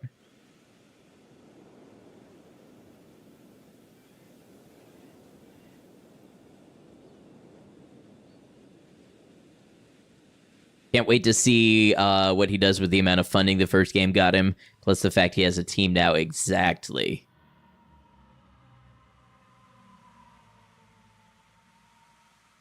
Okay, we made it back. Hey, what's up, Fru? Good to have you.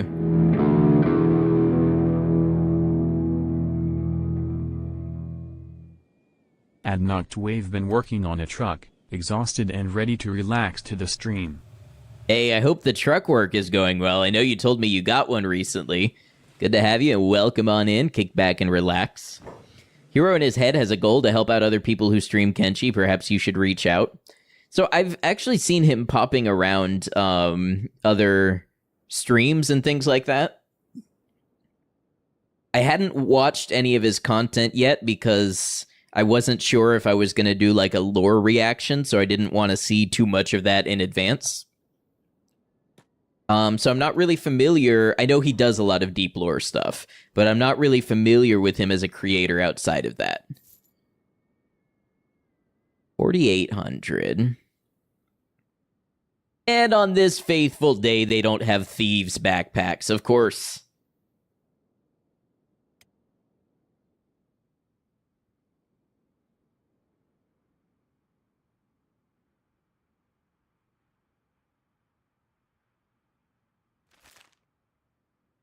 Reload. Let's check the ranger shop. Might have them.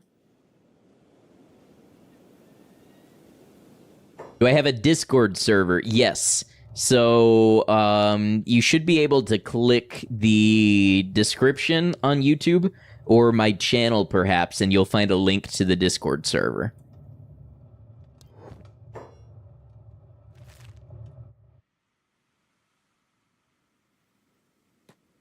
Nature of Kenshi, of course, they're sold out today. Of course.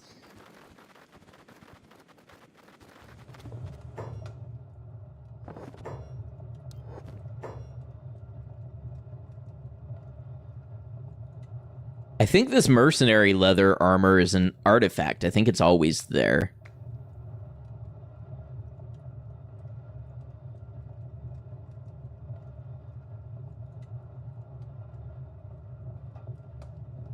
Some of this stuff would be good armor for us to have as well, but I'm going to save the money to buy a backpack. I wonder if there's a thief fence in here.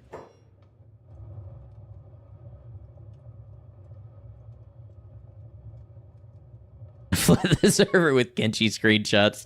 I mean, hey, I don't encourage flooding, but we do have a screenshot area, so.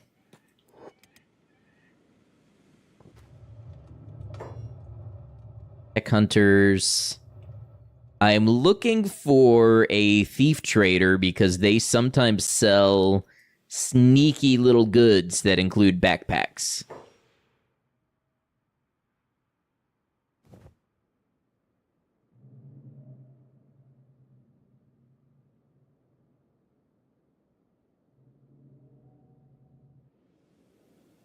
Town has so many bars.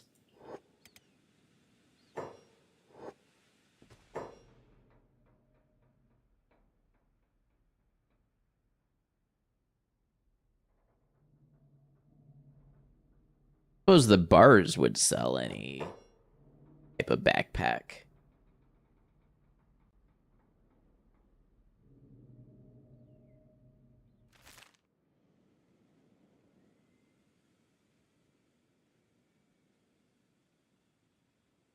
Check the armor shop yet? I just want a thieves backpack. It's all I want. It's all I need.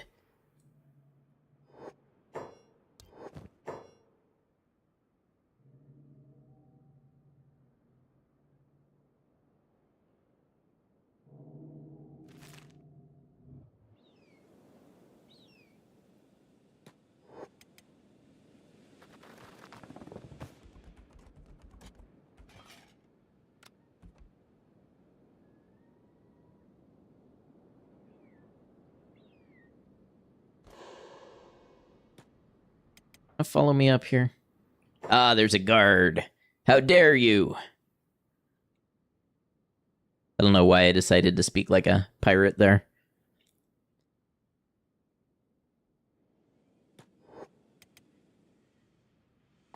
What's our inventory look like?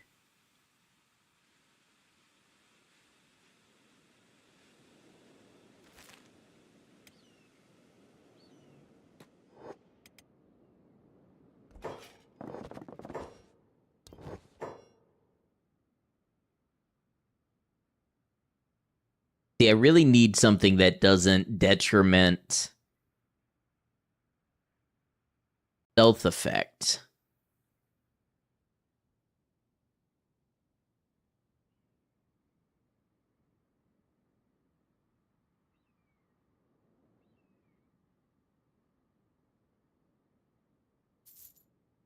Base.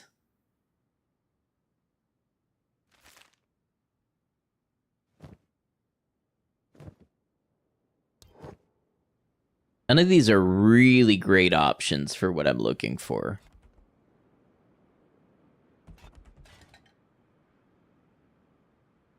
But though, let's sell off these individual first aid kits and buy a standard one, and that should save us a little more space for now.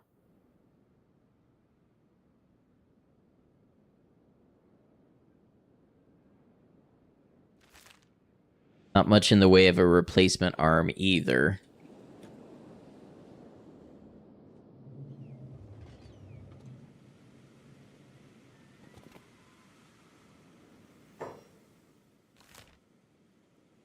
Let's see about checking out Burns Tower. If we have to wait to pass the time for a bag to come back in stock anyway.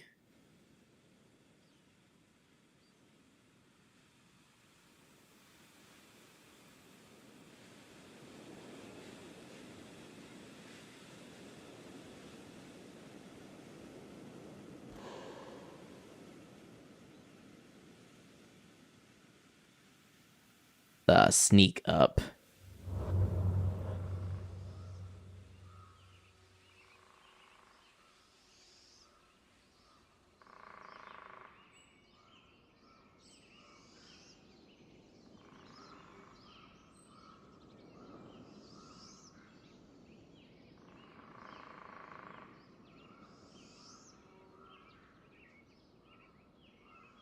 Got a plan for if we can get a good stealth level also. In fact, I've got a couple of plans. A lot of my early plans revolve around stealth level. I mean, when you can't take a hit, what do, right? You have to play to your strengths.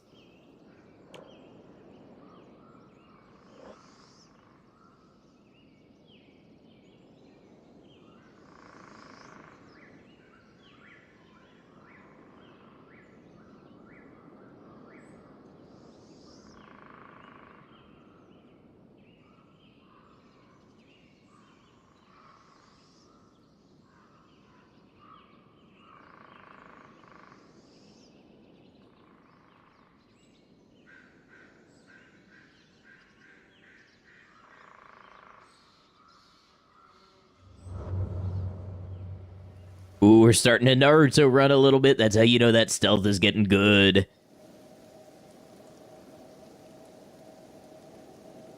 I'm going to work on Assassinate. It's not a priority, but we are going to use everything we can in this playthrough. You know what I don't love, though? I don't love being out here in the dark with robotic spiders that blend in.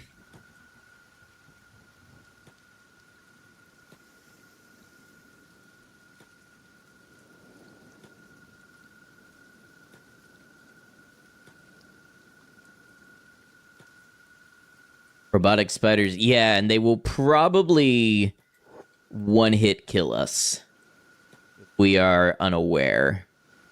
The thing about them is they're slow. That slowness is only a huge benefit to us if we can see them coming.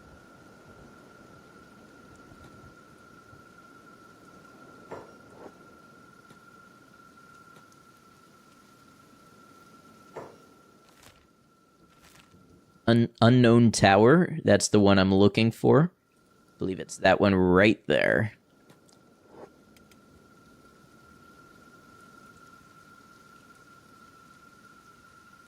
Plays an important role in this world.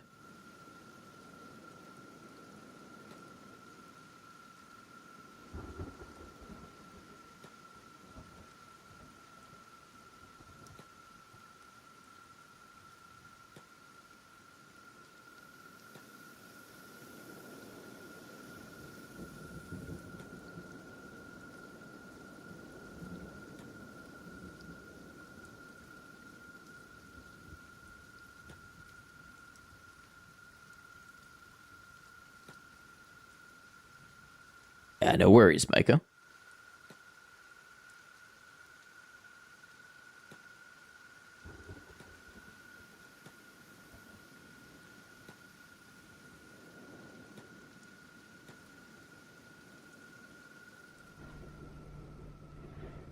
Can we shut the door to Burn's house? He just doesn't care. There's some valuable stuff in here, but we should... Wow, Burn's got a lot of grog. What's he doing with all this grog? Hit.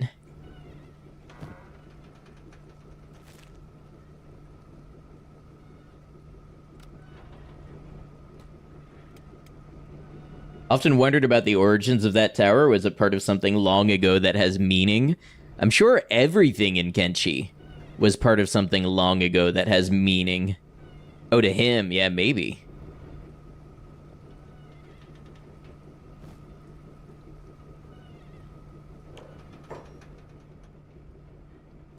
Okay, so I'm gaining a little thievery experience.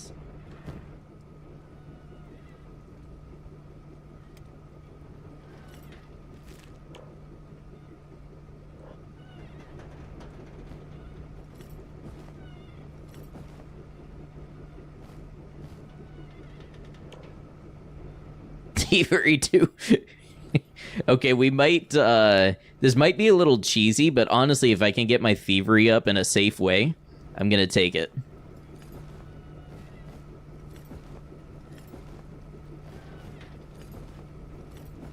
Because we are going to need thievery here.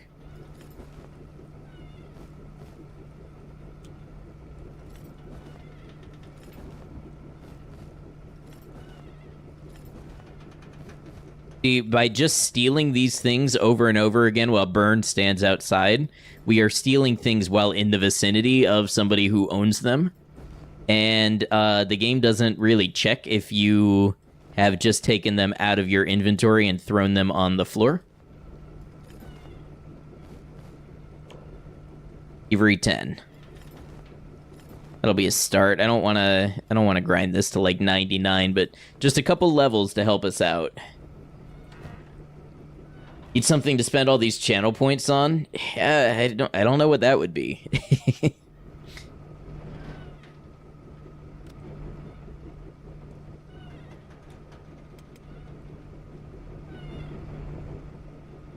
Don't really know what to do with them most of the time. Inch. Short cleaver. A Katoon number 2 short cleaver. Just have a dump points redeem. We could do that.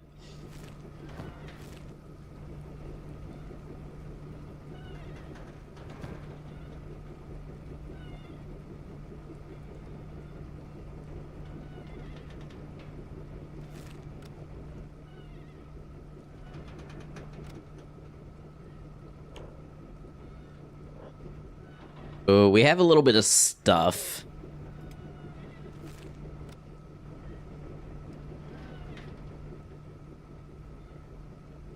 CPU units are pretty expensive, right? Not really one for silly on-screen effects or funny hats. Yeah, exactly. And I tend to log on with like an idea of what I'm going to do in my stream and how I want to present it because, you know, my streams make like long-term content that people watch for a long time after. So I just, in general, I tend to be very specific about what I want to do.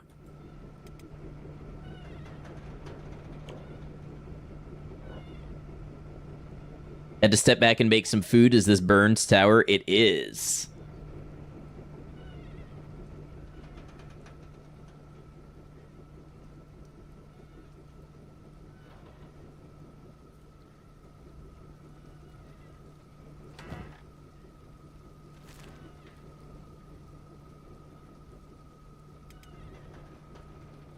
At least make some money off of this stuff.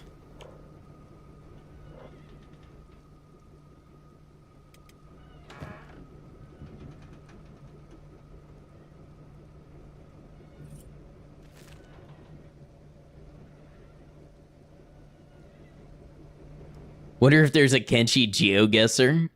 I know I've seen it for other games. Like, I'm sure I've seen a Fallout and a Skyrim GeoGuessr.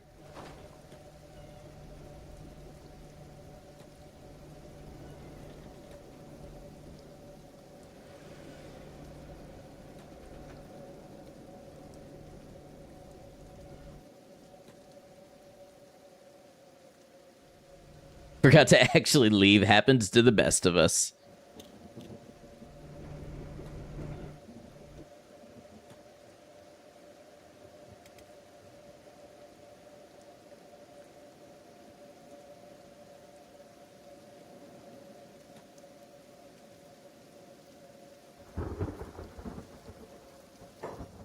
Going the right way? I am not. Well, we can go this way.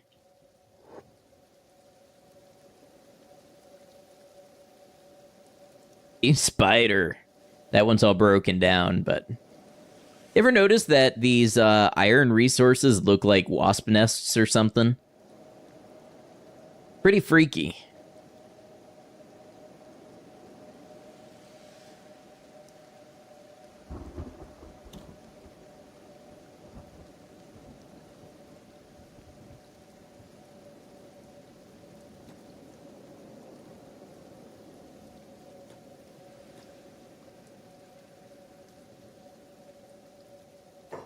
Step 1, say BRB. Step 2, wait for streamer to acknowledge it. Step 3, get distracted by a good stream and stay put. But I don't want to be RB. I want to watch the stream. But like here we have a spider.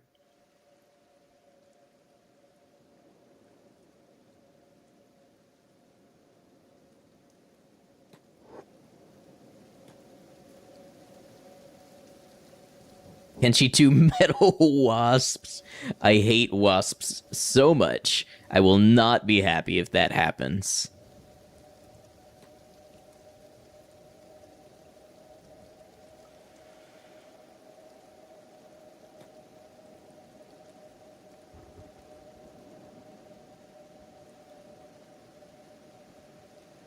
There's another spider.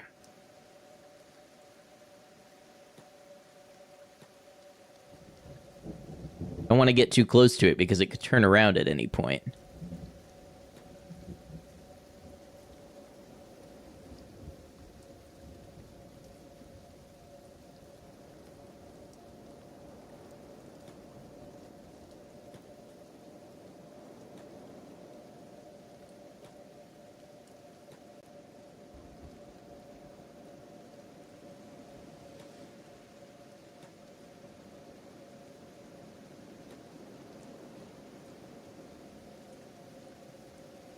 I also don't want to go in the water here, because if there's a spider lurking and I don't see it, the spider can actually hit you from inside of the water when you're not able to attack or move quickly.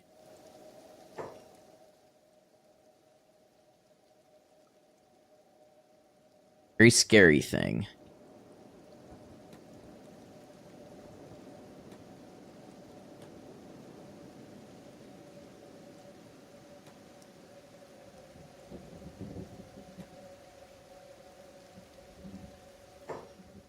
Worst part of any solo run is seeing a recruit like burn and having to resist the urge to recruit them. By the way, we've got some Twitch ads coming up here in just a moment. I am going to go ahead and play through this ad break, so I appreciate your understanding if you're on Twitch. Ideally, we are just moving back to World's End and selling off some stuff.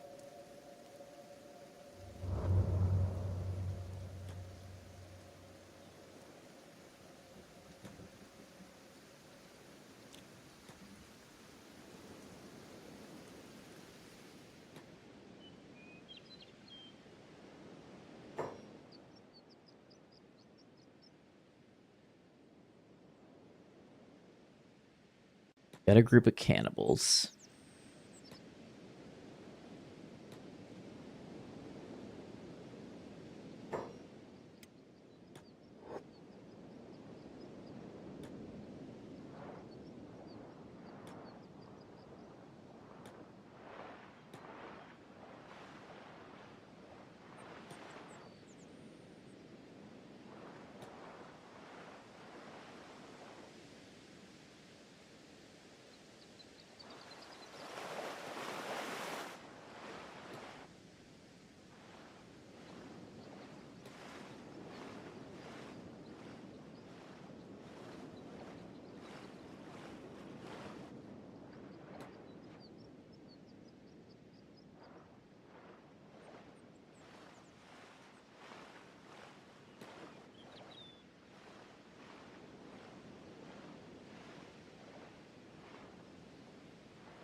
Oh, go bleep.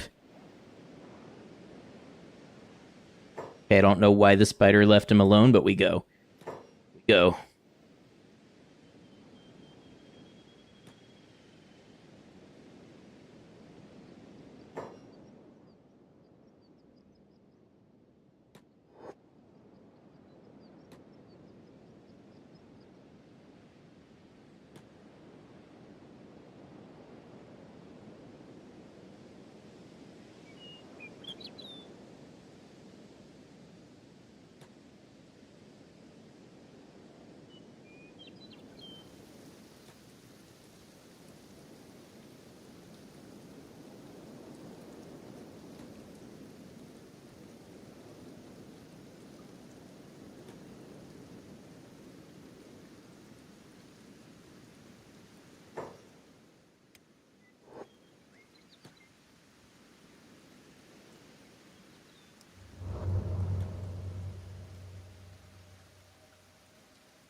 Assume a beak thing attack is instant death. Yes.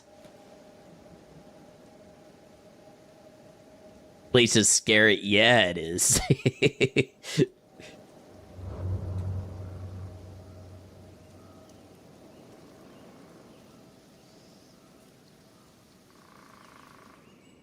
And the thing about beak things is basically nobody outruns them without special robotic legs.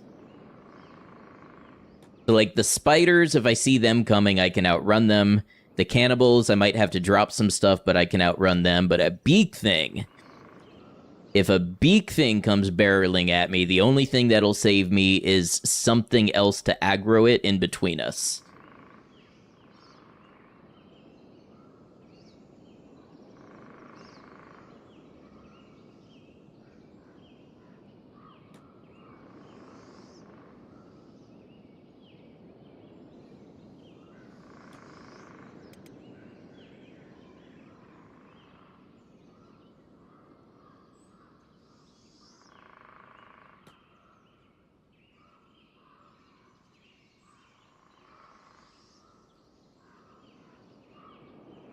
Go bleep go. What's up, Campfire Legend? Good to have you.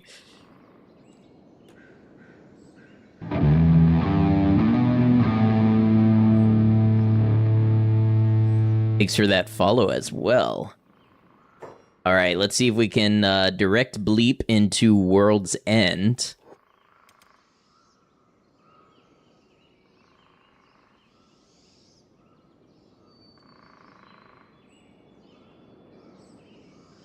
Well, this money should come in handy regardless.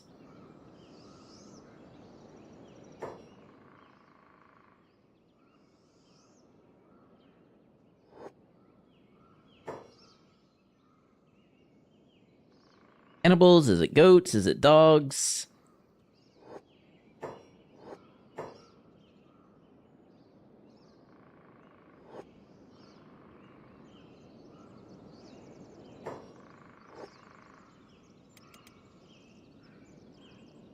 Getting an arm, it's possible. We'll look at our options. Okay, it's goats. Good, good, good.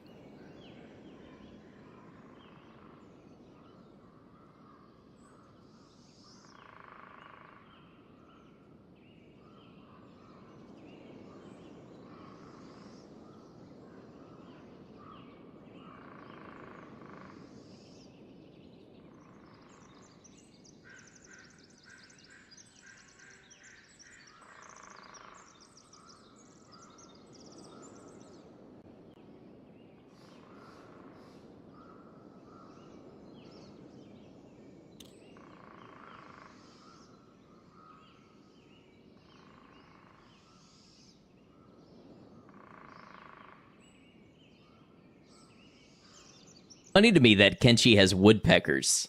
You can just hear him boring into a tree.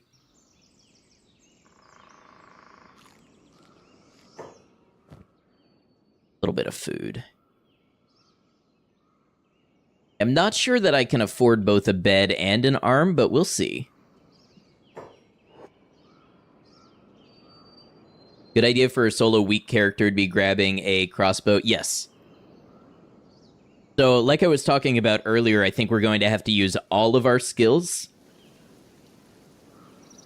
And crossbow is definitely going to be among that. Especially if we have to fight larger groups. We're going to need a way to attrite our enemies. Because we have so little HP in all of the respective categories that we have to be able to whittle their health down.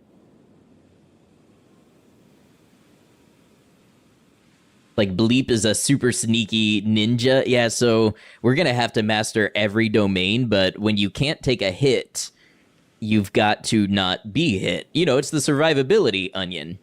Like, don't be present, don't be detected, don't be seen, don't be engaged, don't be hit, you know, all that stuff.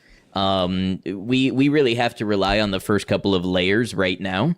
Normally, my go-to would be to train up Toughness, which we will be getting to soon, but because of how low our health is, the Toughness training is not really going to work for us until we have some armor.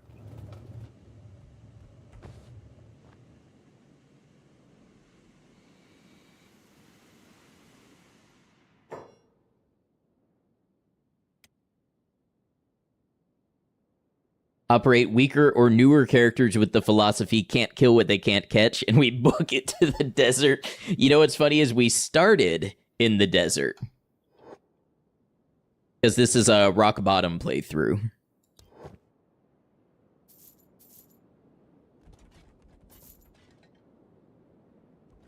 Wow, still no thieves' backpacks.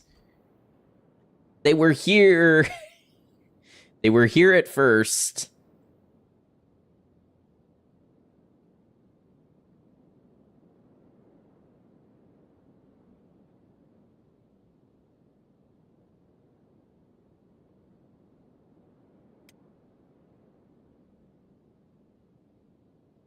Guess for now I can get an arm.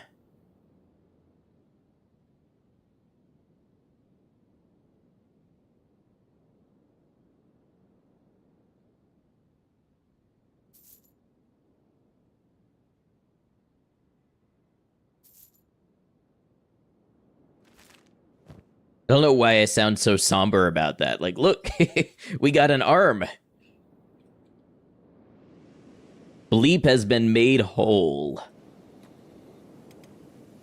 Want to hear anything about my bleep hole now, though? Or something. Maybe a little thing to snack on, maybe. Food cube, meat wrap. One food cube.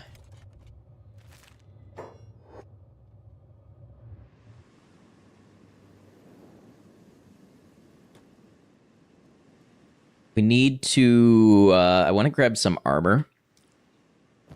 Be that masked helmet that we saw. Really want a backpack before I go doing any of this.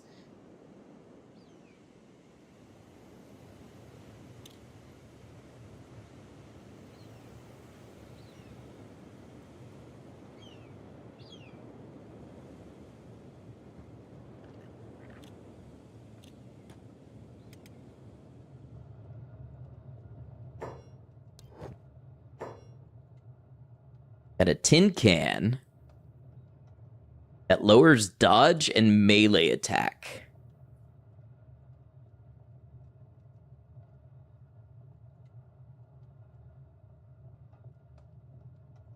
When send Thieves Backpack in chat, maybe Kenshi will hear us.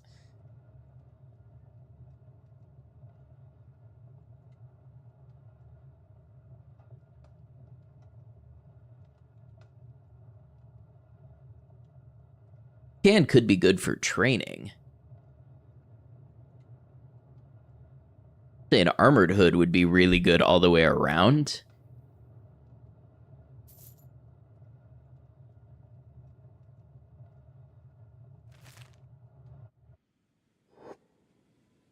Okay, come on, Thieves Backpack.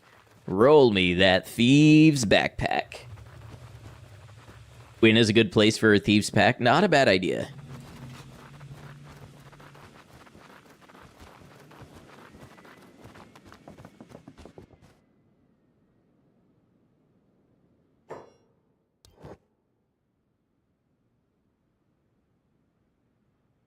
Well, it looks like they re-rolled and no Thieves Backpack. Okay, we got some food.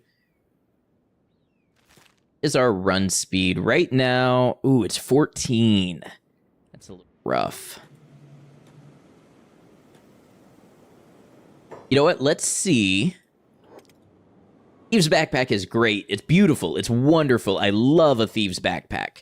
But let's see if maybe there's like a scavenger backpack or something that'll just get us started. I'm looking around to see if there's any thief traders, thief fences, or we commit to looking for a scavenger's backpack.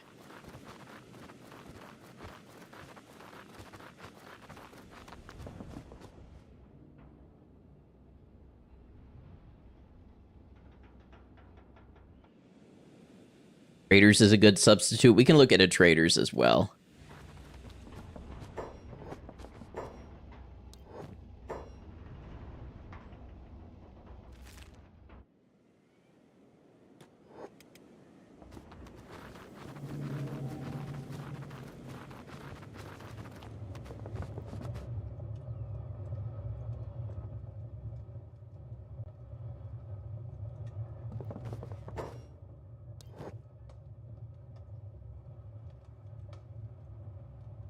Yeah, see, this has full athletics effect.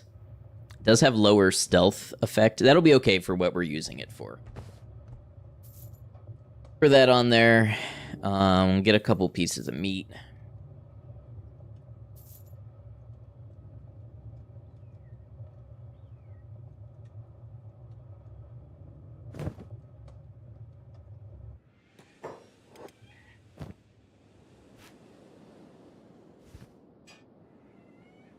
Rinse down some.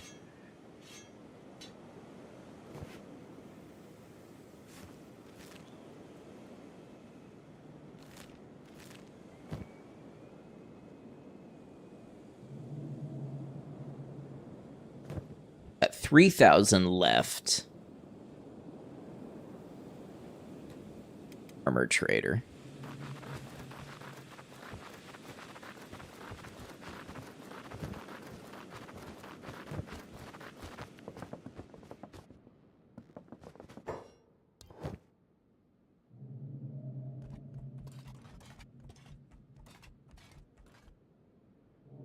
$3,000 gonna get us.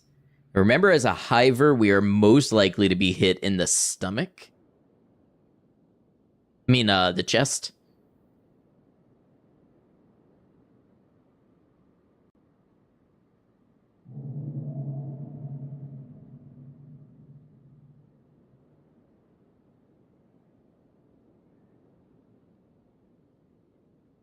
And this is not forever armor.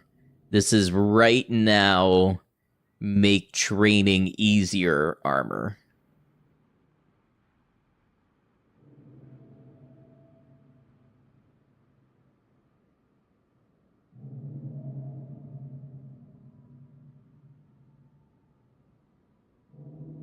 You know, honestly, what we have is better than what we can afford. Okay.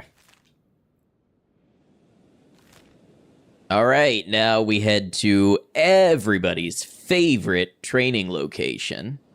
We'll cut down this way. What is our speed? 15. That's still a little low.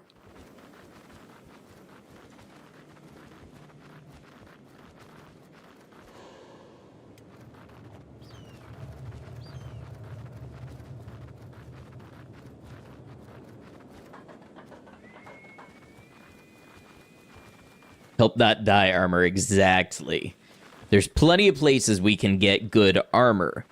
But what we need now is levels. We need experience to stay alive out here. So we're going to go get beaten up, and we're going to try to raise toughness, a little bit of dodge, some martial arts. Maybe we'll get a weapon and train some block, all of that sort of stuff.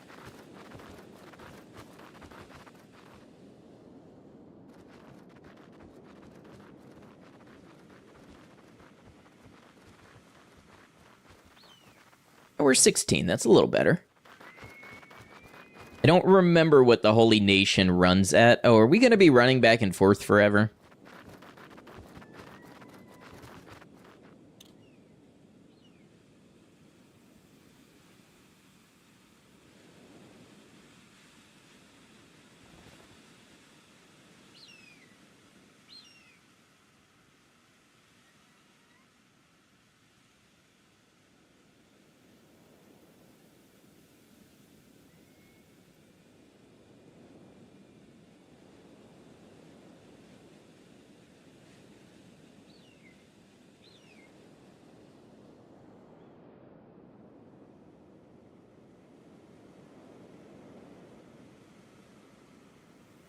Now, part of the logic here is part of the reason that I'm training martial arts is because if we take on high-level enemies, even if we have very, very high stats, our health pool is so low that I can't guarantee we don't get knocked out. If we get knocked out, we could end up in prison. Now, if we have martial arts skills, then we have a backup if we end up in a situation where they've taken our weapon away from us.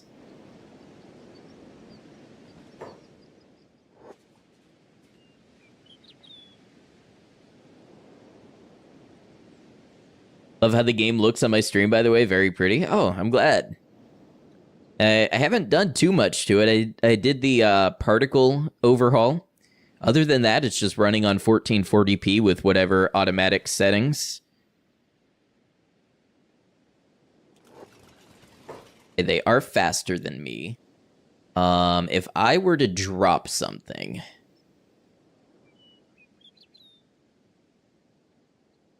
would be the short cleaver. Could allow me to be slightly faster than them.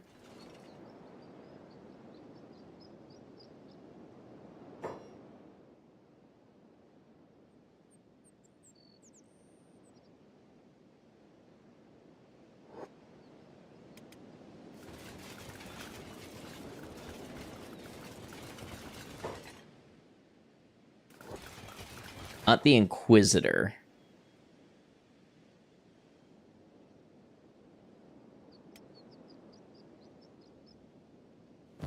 I need to drop more weight.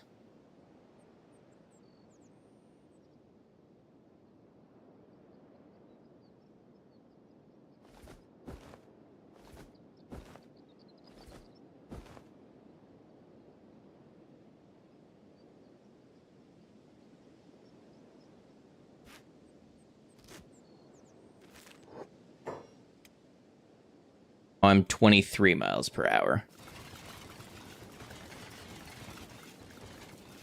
Oh boy. Being literally the weakest character was not a good thing for us.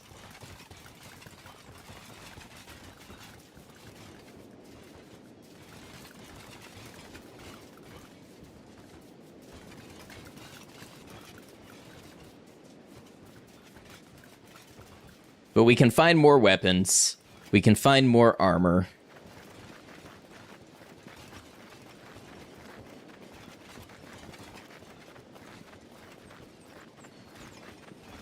The rustling of armor behind you. It is kind of intimidating, huh?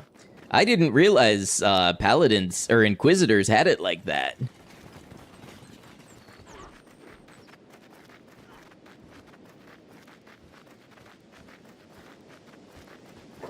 My helmet? I did. Okay.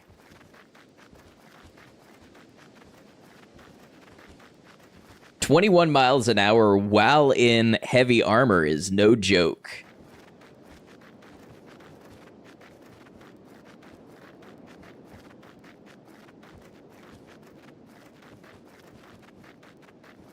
They fear Bleep's power. Bleep shares a hidden ancient technique with the Joestar family. Running away. Holy Nation is a fun faction to fight. I think we may get our chance.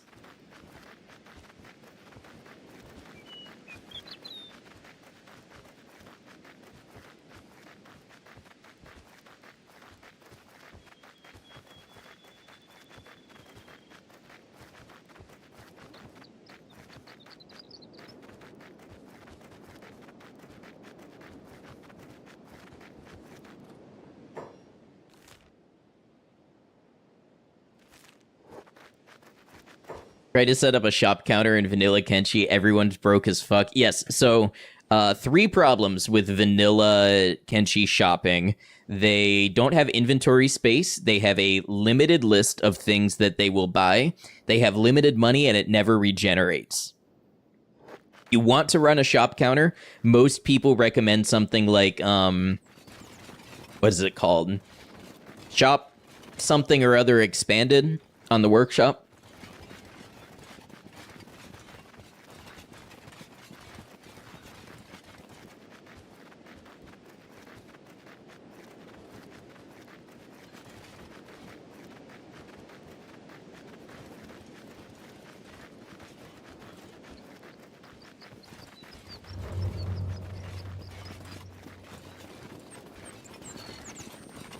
Booze, medicine, and food, they couldn't even buy the cheapest shit. Yeah, it's only very specific things that are even on the list that they will buy, and then they might only have like 20 cats.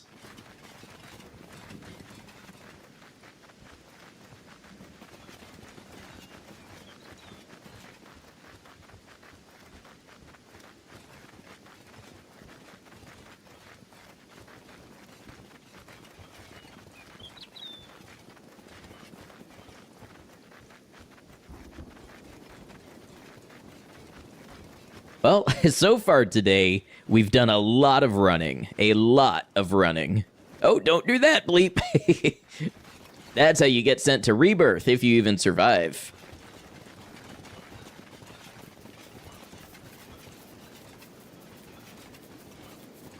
Went into Flats Lagoon where there's constant hive merchants, not even they can afford anything. Yeah, shopping economy expanded. That's the mod. I have that running right now, actually, and it definitely does allow people to purchase things.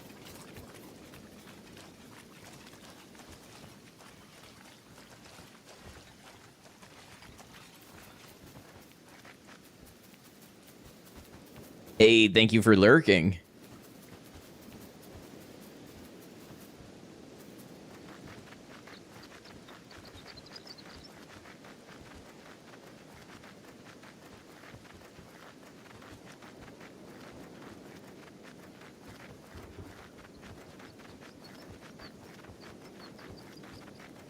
Wanted to do vanilla since mods can feel like cheating.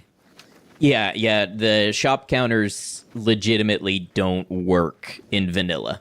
So that's one of those things, even if you're going for like a mostly vanilla run, I just consider that quality of life. Don't get, there's one shopping mod that has like I forget the name of the NPC, but he's like a super rich guy. And he goes around and does, will just buy tons of stuff from shop counters. That one will be a little OP. But just the one that fixes the shop counters, I think you'll be all right. Need to check something? What's up? 200 days in, should you download a shopping mod?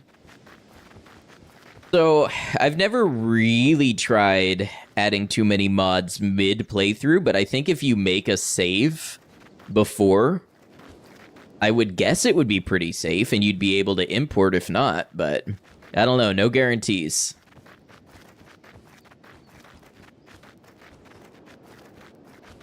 If you have other things going on in your playthrough, maybe do that instead, but if you just really want to run a shop counter,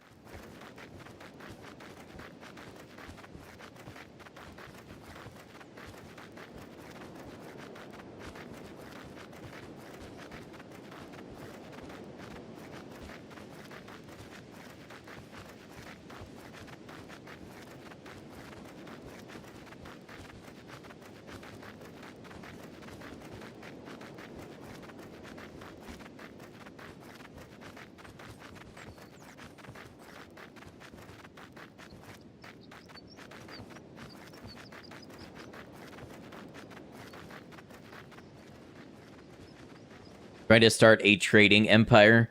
Were you the person who was trying to make a living by being an honest trader? You were trying to make 100,000 cats?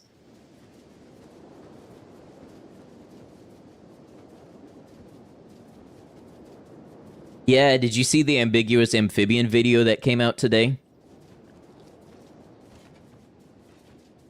That was basically his whole deal in that video. Confirmed that today was 200 dreams and you didn't notice until just now. Yeah, ambiguous amphibian. I forget what he named the video, but basically he made 1 million cats by just trading. Now, a lot of it he did after 100K, he got like multiple units and like had a whole operation going. But the first 100K, he did just running stuff back and forth and trading. Yeah, 200, that's something, huh? How many streams have I done, I wonder? Vivian is a madman. I love his videos. What's up, Spoons? Good to see you. These Holy Nation people have followed me forever. We're going to have to stop at the way station to get rid of them. Might fall asleep to that one if you don't fall asleep to stream, and I could not blame you.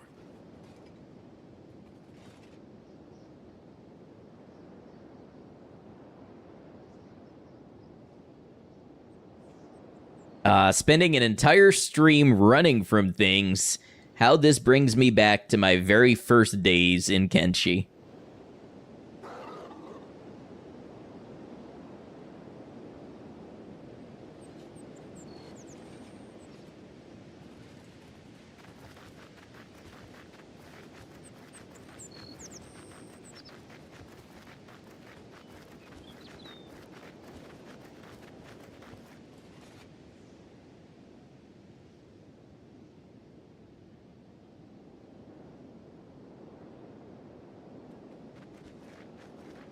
Checked out Songs of Six before? No, I haven't. I think I've heard, maybe I've seen somebody recommend that in the subreddit or something, but I don't quite know what it is. On Treasure looking for research books and have even more money trying to start up a good enough shop with it.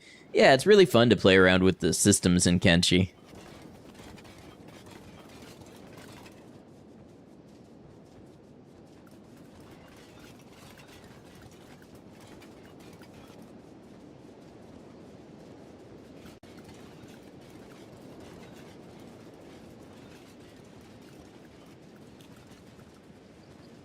Just realized I'm running at 1x speed the whole time. We can we can be doing a little better than that.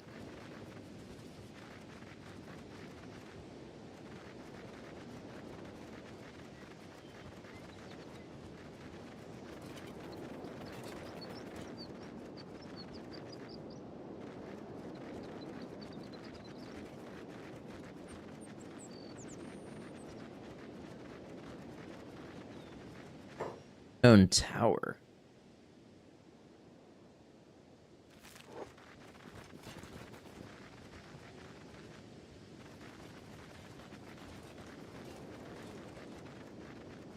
One mil trading. That's your idol right there.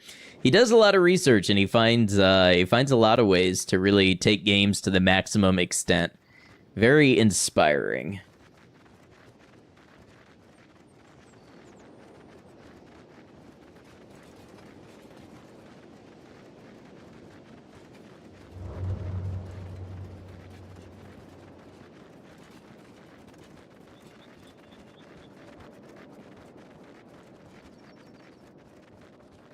Watch that video and feel like the biggest moron. Well, I don't know. He explicitly talks about how he was able to do it because of a very detailed and in-depth guide that was posted on the Reddit. So, that's the thing. Now, Ambiguous Amphibian credits a lot of the people that he gets his ideas and strategies from. I would say, without naming names, that there's a lot of creators that don't and act like, they came up with it all on their own. But I would say most of the people that do challenge runs, they really stand on the community. It's either communities like the Reddit for the game, or they have a chat while they're live that helps them, remember and learn every detail. I think it makes it seem like maybe some people are entirely expert gamers with zero outside help, and there's nothing wrong with outside help at all. Just you can't always compare yourself to like a finished challenge video. Sold hashish, ain't that dishonest in Kenshi? He sold it to Flats Lagoon, and as far as I know, Tech Hunter towns don't have an issue with it. If he sold it somewhere else, maybe. But I sold plenty of hashish to Flats Lagoon in my first playthrough, and I don't think I ever got checked. I never got in trouble. Nobody said anything about it. I think they're just chill like that.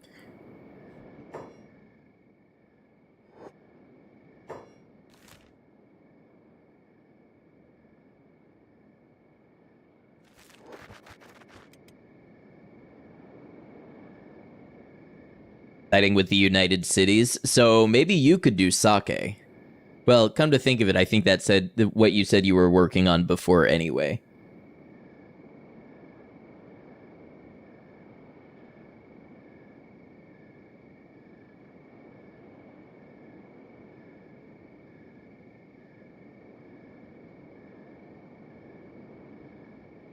Has the money. Oh, they won't. They wouldn't have the money for hashish either. But yeah, you just have to trade it to them, or you have to get the mod if you want to sell it directly from the shop counter. That's Lagoon. It's like Colorado.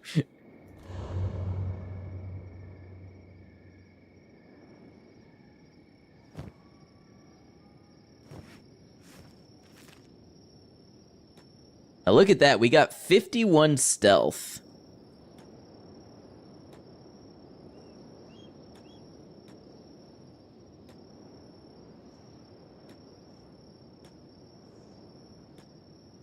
He used mods for his run. I wasn't paying that close attention, so I don't know.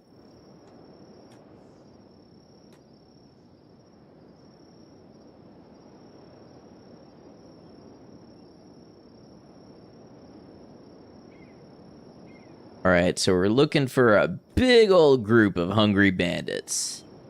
Approximately 41 of them.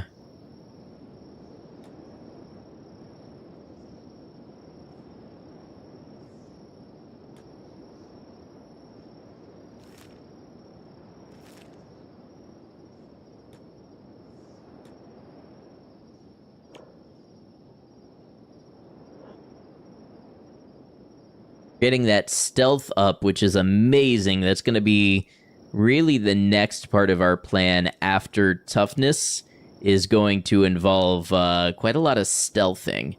And again, this is all just to get the character set up to survive before we have any bigger goals in mind.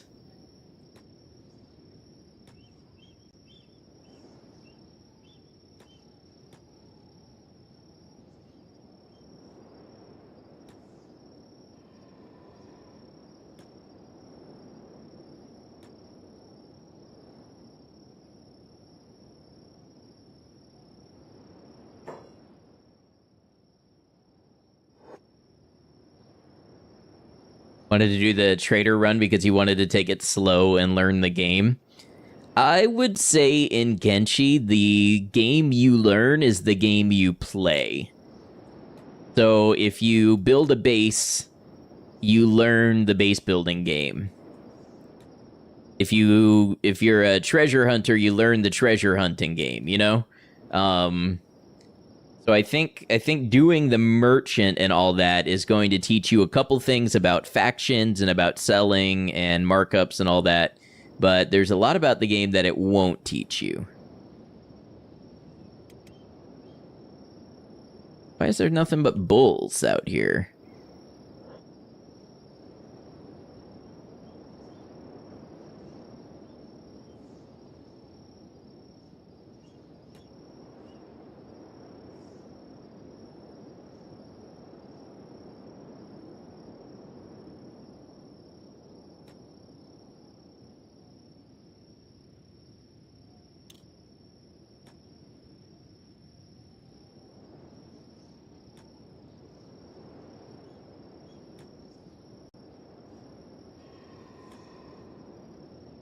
Ravioli, ravioli, show me the hungry bandits.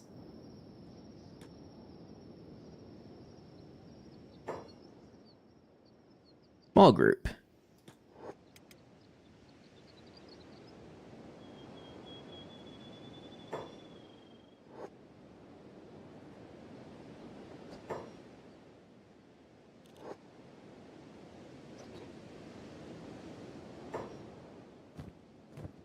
Oh, don't take my food cube, please. I want that.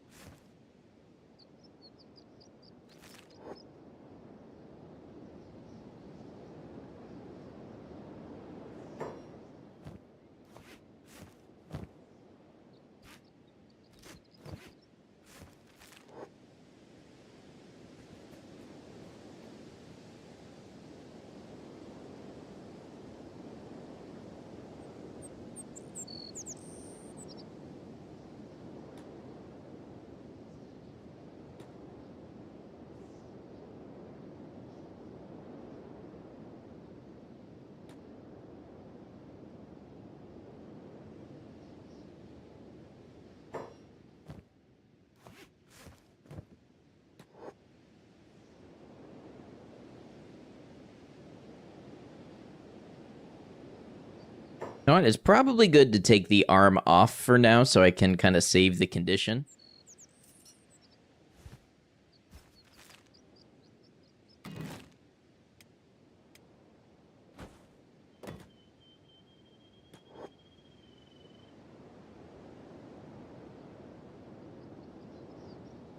I've also increased my toughness gain.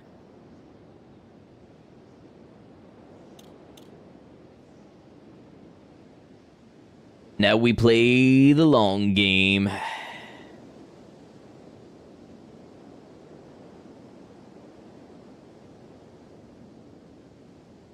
This will be important because right now... Oh, our KO point is minus 14, so it's better than I thought. But we're still in a place where, like, even a hit from a really weak enemy could put us into a coma that we don't wake up from.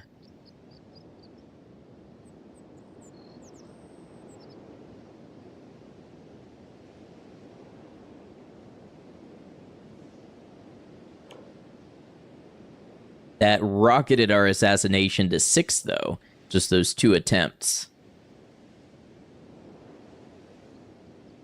See, there's the large group of hungry bandits that we wanted. So we'll get healed up a little bit, and then we'll go tussle with them. We should get back more health, or more toughness XP.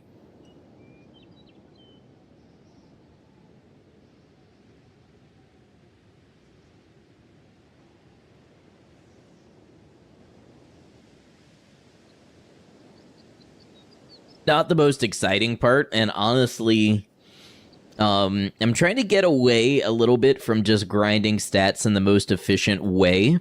But as a Fogman, I really don't know what other way I make this character survivable. There's just no organic way that I think I could really survive fights and build up the initial toughness levels. Being that it's permadeath, you know, I'm okay taking a little bit of time to just grind out toughness, just to be on the safe side.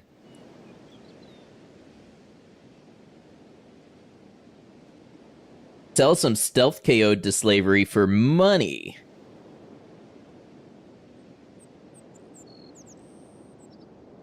Every time you come back, it's always at the start of a new run. Well, if you ever want to catch, you know, a complete run, they're on the YouTube. Hey, Daryl, welcome in. Use block for less damage. Oh, that's right. I always forget that block reduces damage.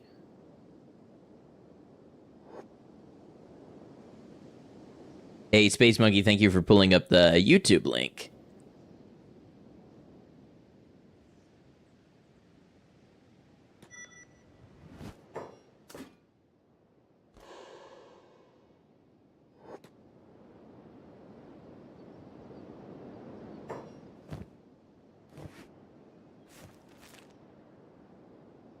Hey, I'm doing pretty well, Daryl. Thank you for asking.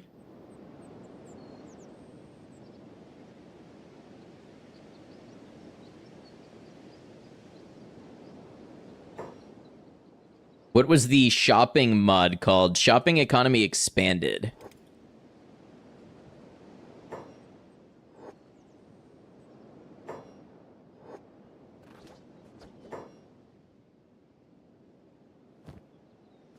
I think I can't do anything but dodge. I think my martial art... Oh, well, I'm on block, so yeah, that would be the obvious thing, but...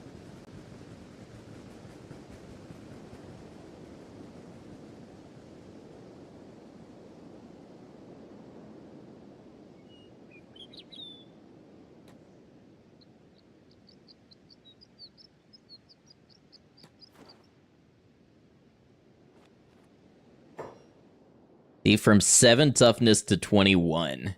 That's why this training works. Let's place campfire all along that ridge. Looked spectacular.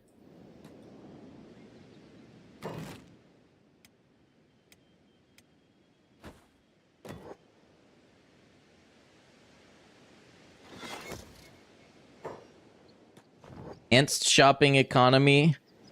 If I could check my mod list real quick, I would. But I was pretty sure it was shopping economy expanded. Could be wrong, though. Need a weapon to block. Yeah, it'll dodge. Been almost 3 years. Yeah, it has been a while.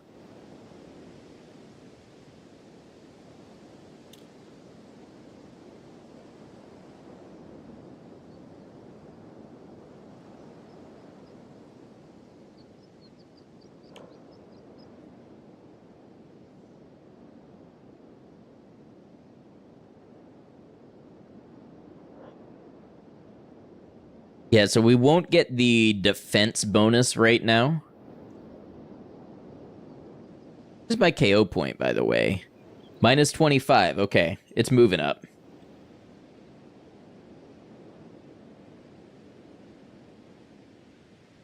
Got hit a little in the stomach that time.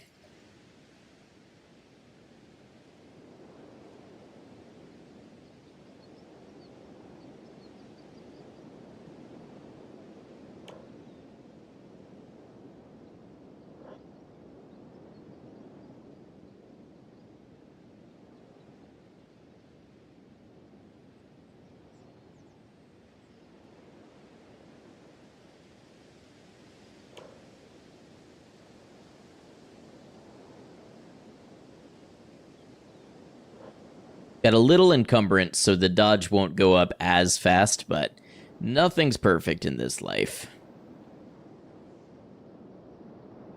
See another large group of hungry bandits.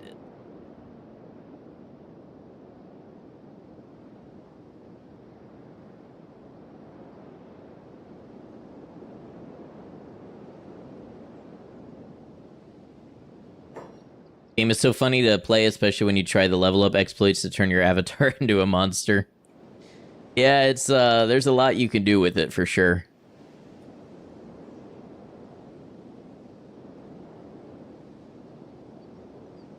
I need a large group of hungry bandits, please. And thank you.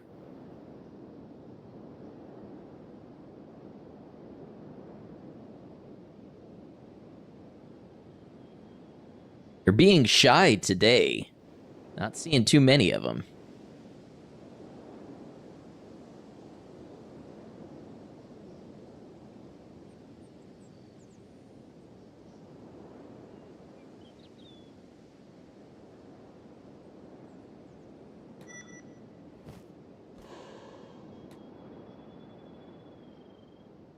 Okay, we don't have to wait here for them. I think that's a dust bandit camp. I'm not looking to fight just yet.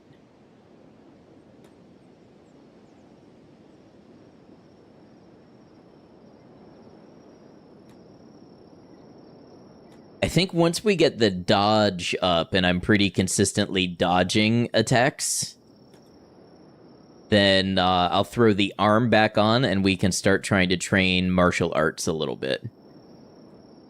Endless Zone 0. Hope you have fun. Never played it.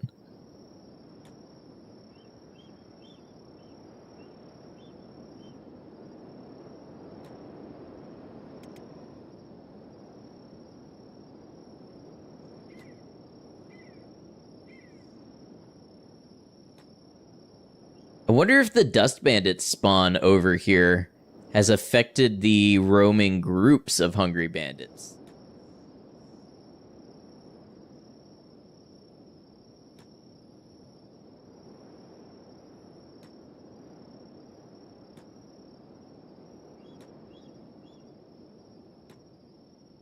You know, it is a thought that I don't want to do it until my toughness level is higher. But it might be a good idea to grab a toothpick. That's a small group.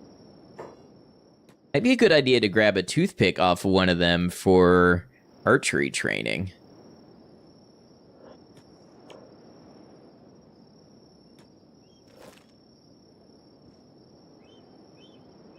Ah, here we are.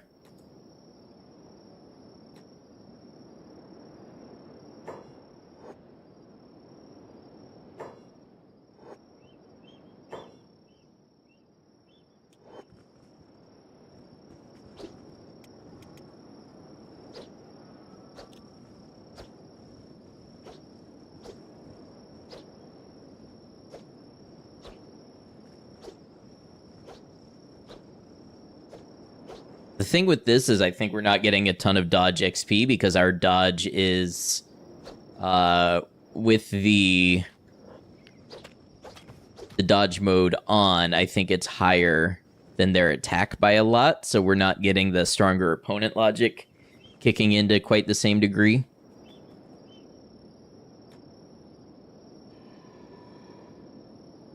I got knocked out in the stomach that time. I'd also want to train sabers for the defense bonus. What does that do for me in the long run? Unless you mean, like, using sabers as my main weapon.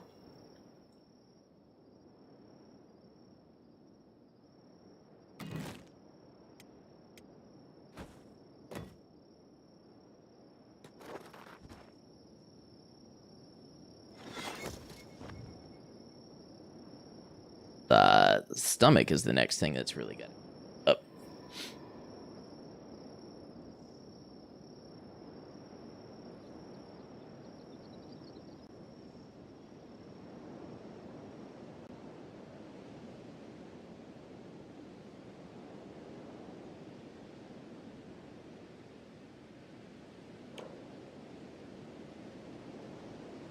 Assassination's going up, that's nice.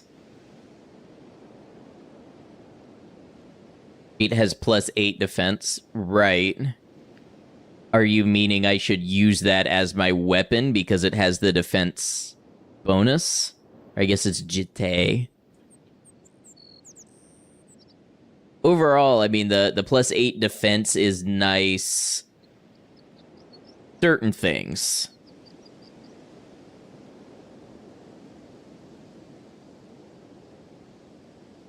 Go crossbow and have a backup saber. The thought, I'm kind of thinking maybe polearm.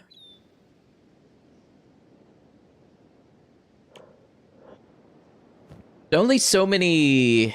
I actually don't know if there's any saber you can put in the weapon 2 slot.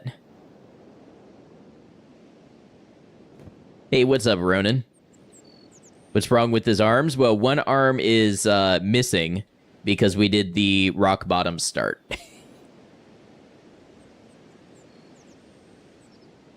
So you just start with it missing altogether.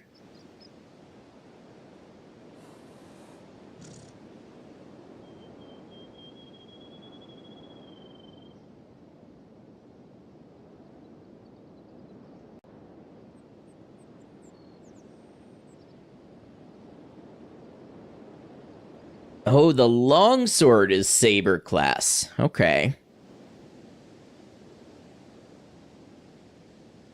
You craft with one arm, you can. You can craft, you can take out of inventory, you can wield one-handed weapons.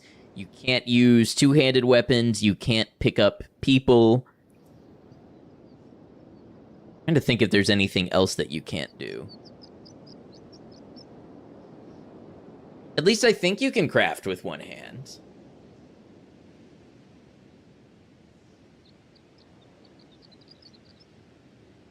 Craft or buy prosthetics, buy or steal. We won't be doing a lot of crafting this run because it's a lot of resource commitment for only a single character. Crafting makes more sense when you have a big squad that you want to outfit.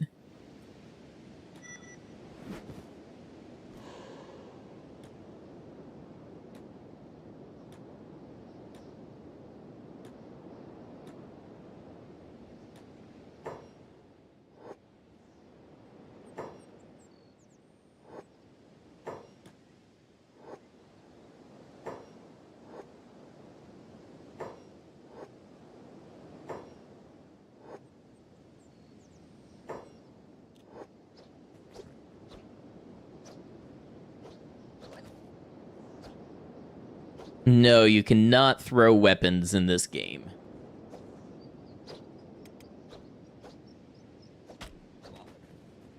Oh, another hit in the stomach, huh?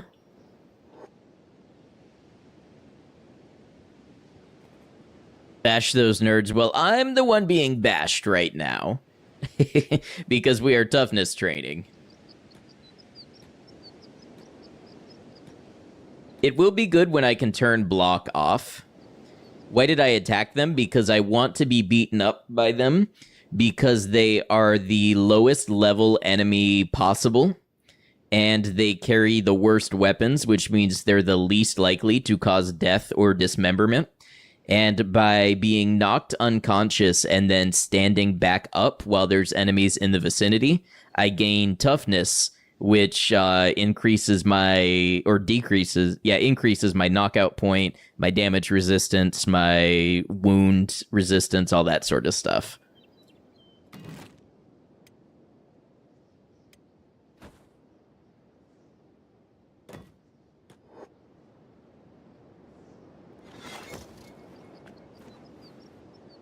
Not just being a jerk. No, there will be plenty of opportunity for that later. No, it's because I need them to hit me so that I can become stronger.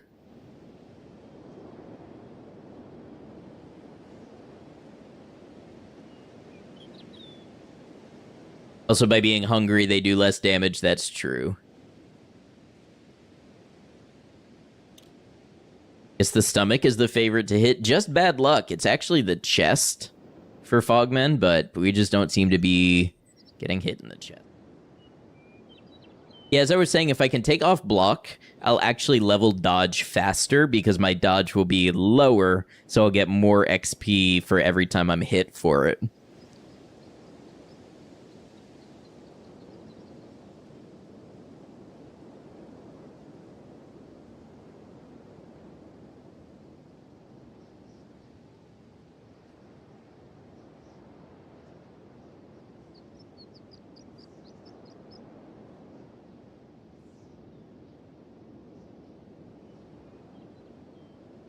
Kenshi is a really great game when you're in the mood for watching your character lay in a sleeping bag a lot.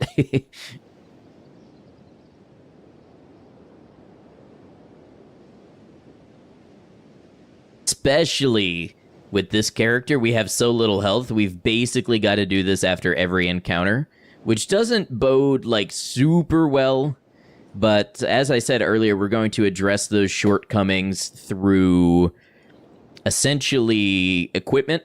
The better equipment we have, and in combination with the high toughness, will reduce the damage and the bleeding and everything we get. Solo runs have more downtime by default, you'd imagine. It really depends. Like the Total Fogman run, that had a lot of downtime when I was doing anything as a squad, because it was a bunch of us weak people that all had to rest after.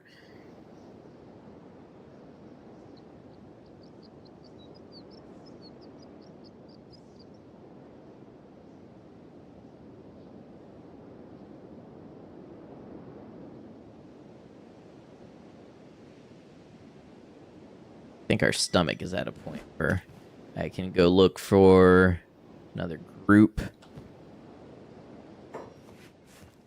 Put meat in my inventory. I eat it. Not yet. Okay. Great enough yet. Becomes group nap time, exactly. Good for unit cohesion.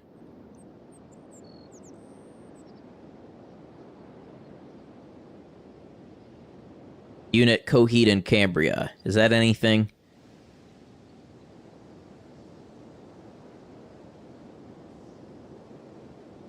Alright, where's all the... Oh, they're there.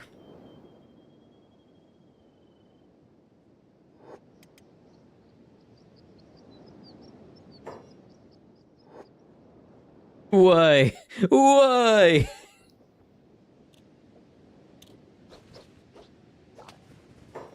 Oh, hit in the stomach again. What is happening? Nerd bashing time again. It is the cycle that we all love.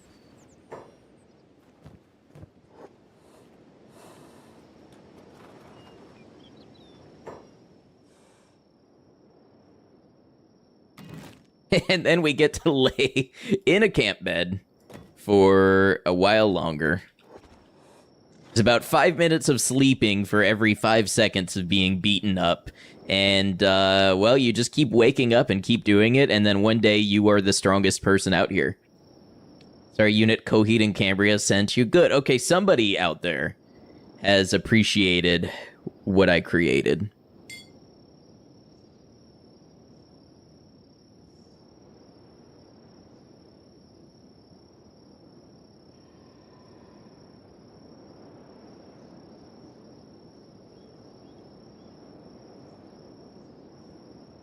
Their ad break, huh?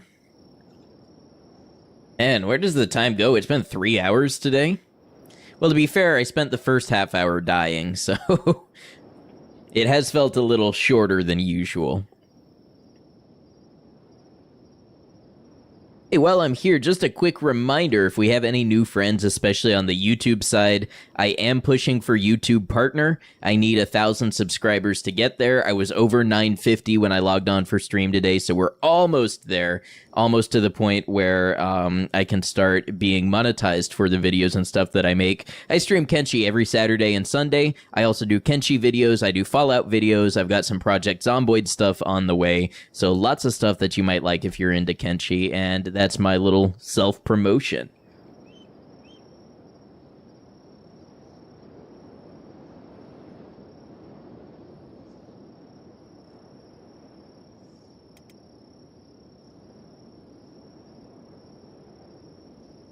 You get them soon. Hey, thank you very much.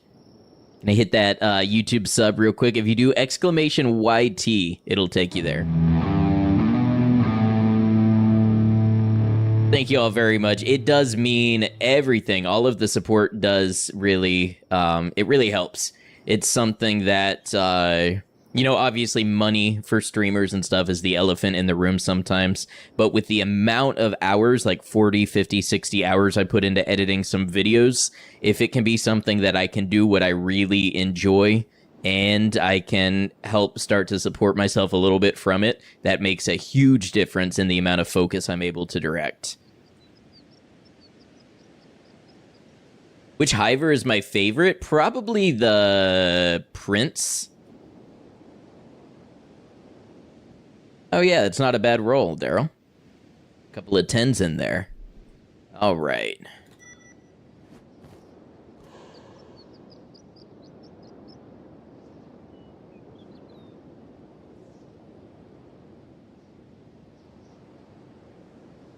Our group. This is an allegory for life.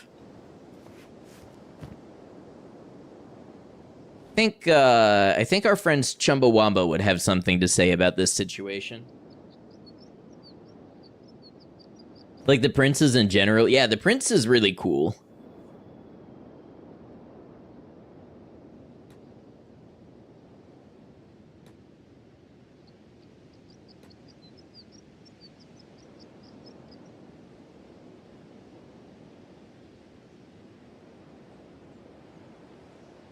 Don't look at them too hard or their limbs will fly off. I mean, what are we doing here?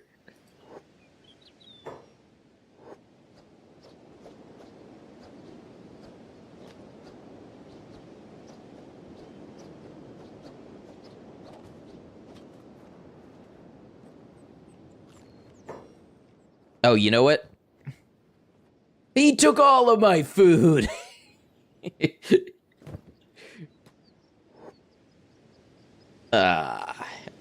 I forgot to unequip the backpack. We got some cash. We'll head back to the way station, grab a little bit more food, and as a treat, we'll even rent a bed so we don't have to spend as long staring at ourselves sleeping.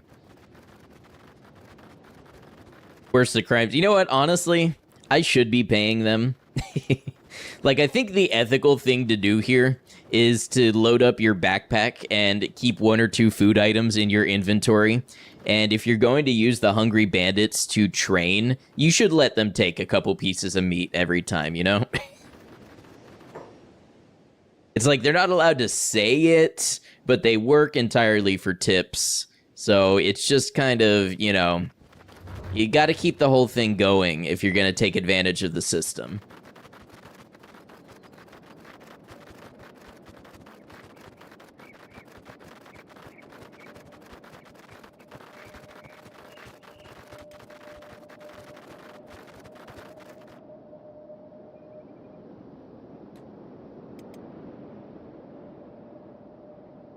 At 53 athletics, so we've got a max possible speed of 24. Not bad. I would like some of your meat, please.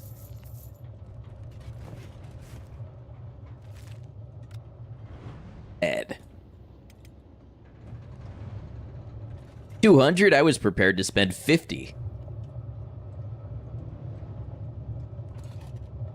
Much faster this goes.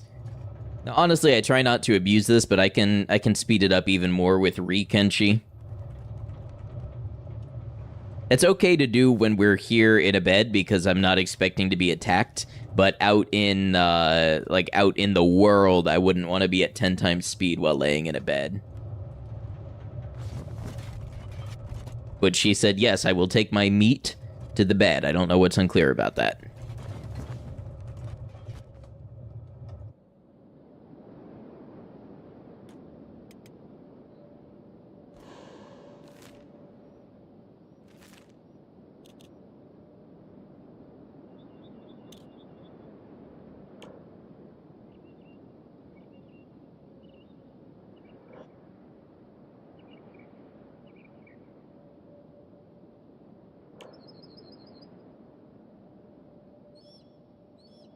Her strength looking like 8? I mean, it's something.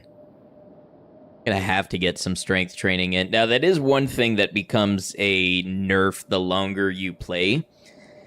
The Hivers and the Fogmen, they get a lot of buffs to things that are very helpful and easy to raise early on. Athletics, toughness, stealth, things like that. But they have a nerf to how quickly they gain strength. And strength is by far the most brutal to raise into the late game.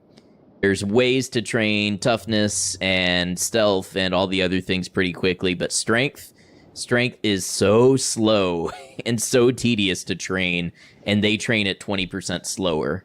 So that is something that other classes would eventually outpace us when it comes to strength.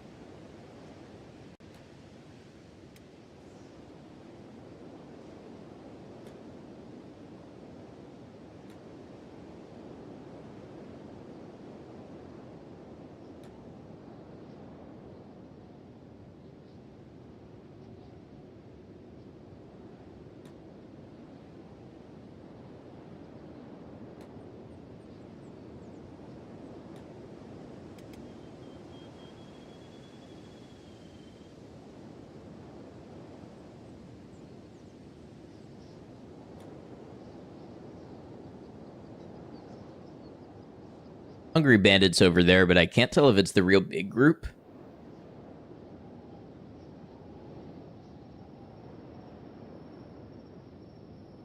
Dark. And you know what's funny is I have a light here and I have a light here, and then my monitors go to low blue light mode after 9 p.m. So I'm just squinting into the darkness while I have these massive rays in front of me. The things I do to be presentable.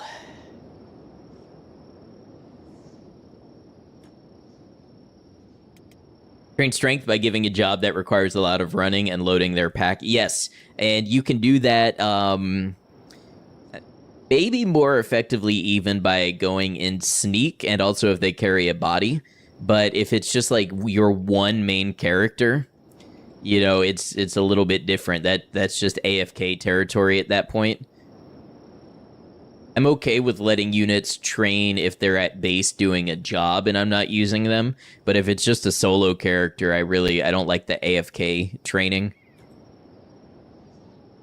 Or like I have Kenshi installed and I'll use it to speed up wait times and stuff, but I'm not going to go 20 times speed and run around with a backpack full of rocks because that just feels a little exploity. It's not to say anybody else can't do it. I mean, you play Kenshi however you want, but just for the purpose of finding a balance and being entertaining, but also somewhat in the spirit of the game, or what I think the spirit of the game is.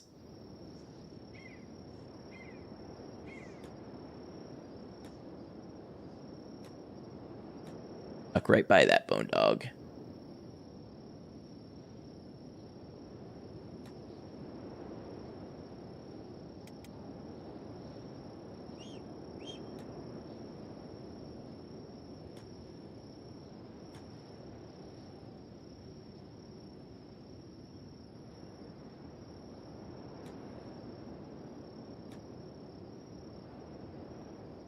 I have a preference for the worker, but was also curious what kind of hiver you got. Is it a fogman? It is a fogman, yes.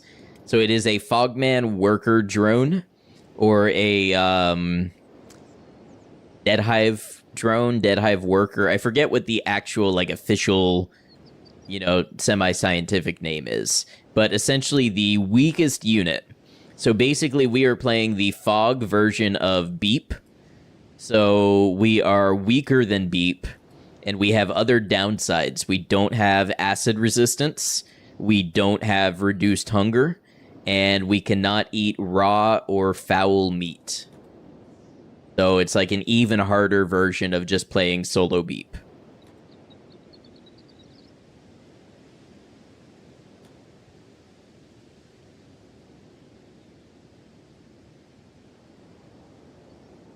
I think we scared off all the hungry bandits.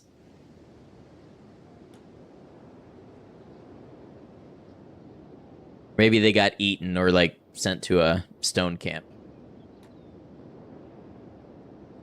These little frame buildings and stuff look so Fallout to me. Probably has nothing to do with the fact that the two games I have been playing extensively are Kenshi and Fallout.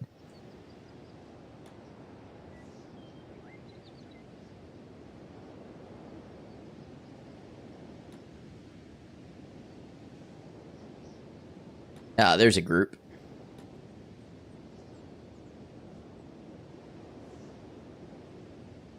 Try something. Put the arm on. I'd like to see if we can get to my arm.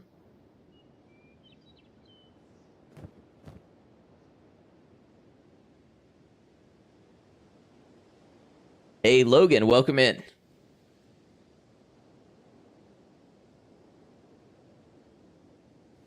Oh, okay, there it is. Blanked for a moment.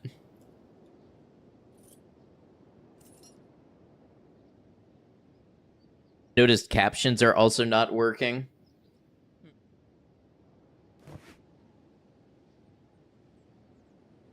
Oh, you know what? I need to check and see if Rat with the compiler updated the caption plugin to work with the new version of OBS. That's why we don't have it on right now. Yeah, I'd like to see if we can get some martial arts training in.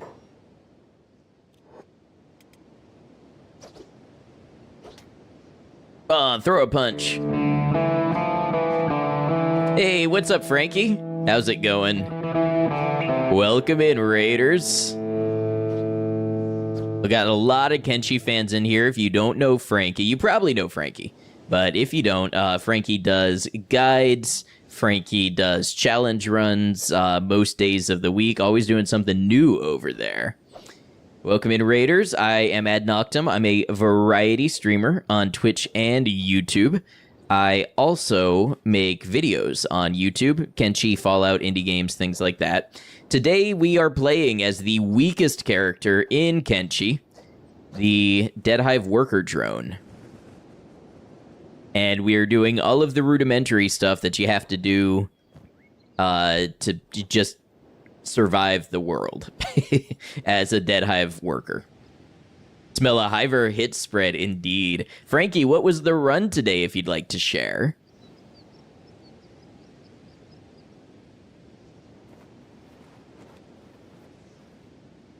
Dude, that was not as many levels as I expected. Maybe because my arm was attached. Playing some UWE, starting up your character. Very nice. I know often after you end stream, you need to run real quick and take care of food for yourself or the dog. So if you gotta head out, no worries whatsoever. But if you're sticking around, we're glad to have you. I don't think I got in one martial arts hit. I did not. So yeah, Space Monkey, to answer your question about the captions, that's because it's the OBS plugin that I use was not made compatible when OBS updated recently, and I forgot to go back and check if they finally released a version for the new 30.4 or whatever. You have a snow potential as well. Yeah, I don't want to share too much about my location, but yeah, parts of Florida are it's possible to get snow tonight. So I will say it's cold. But yeah, it's snow is a rare thing here.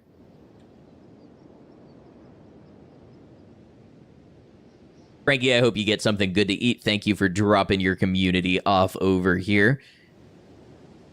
Thanks for all the support. Frankie also did a Dead Hive worker solo run. You can see that run on YouTube, and you can see how we kind of take different approaches to how we play. I learn a lot from Frankie. Frankie might have occasionally gotten an idea from me. We spend a lot of time looking at Kenshi in slightly different ways. And we end up with a lot of the same ideas and a lot of stuff that we approach differently. So it's kind of fun to see the differences when we both do a run that has a similar premise. Haven't seen snow since you were a little kid in Virginia. Fingers crossed. Hey, I hope you get to. Posting your Agnude run at midnight today. Something weird happened. Your video is unlisted, but somehow has a like on it. You never shared the link to it. Did you accidentally click like? Maybe you viewed it from your phone and you gave yourself a thumbs up? I don't know.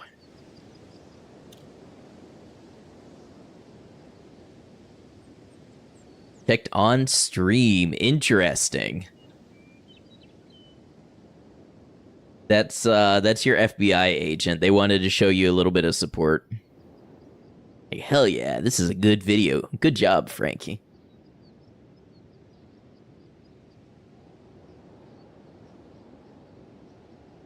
They can never cross that barrier of letting you know directly, but they can send a silent hand to press a thumbs up.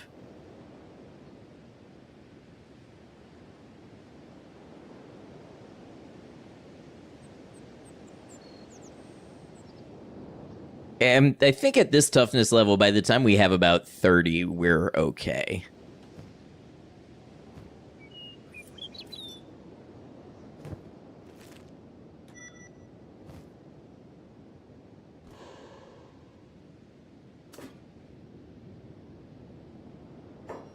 Because you look up questions like, can I lose my limbs to get stronger, and how to achieve Diplo status so I cannot get shot? Doesn't mean you need to be watched. They're studying.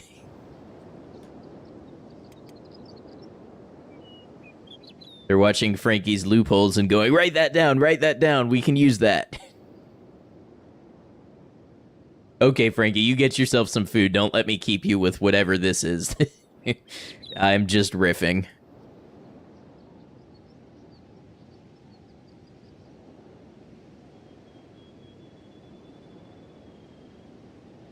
Oh, hey, the grid shadows are back. Interesting.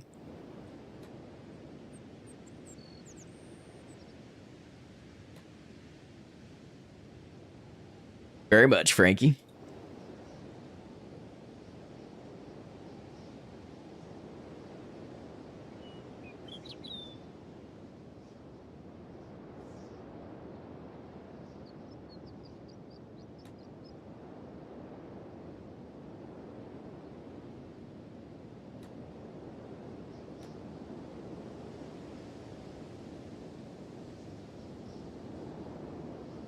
They're being so stealthy this time around. Normally I can look and there's a squad here and a squad there.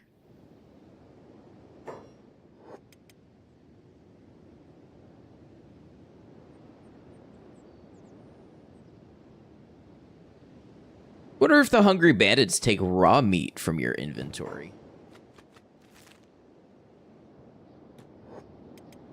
We can find out. We'll leave them a little tip. The name of science. And supporting the local economy.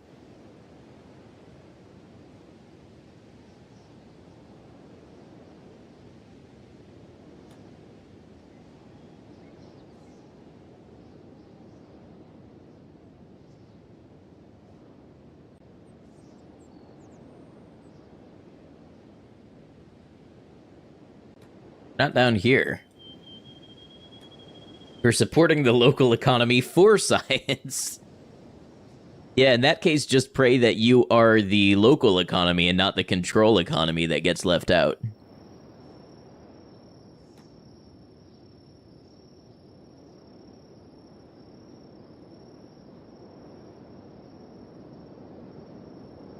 Hey, Hopnol, great to see you. Hope you've been well.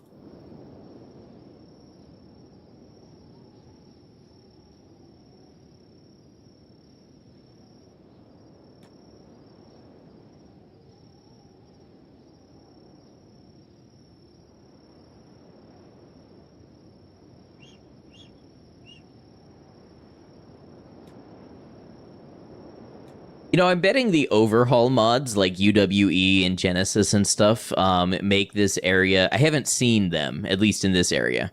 But I'm betting they make this area more dangerous. So that if you want to use them to train, then you can't just safely run in here and get beaten up and all that.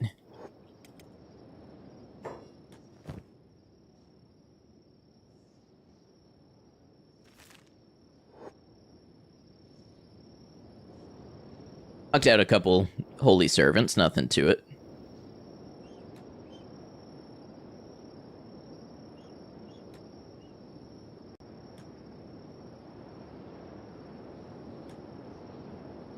Groups are wandering more on this side of Skinner's room today. My hunger's getting low. Yeah.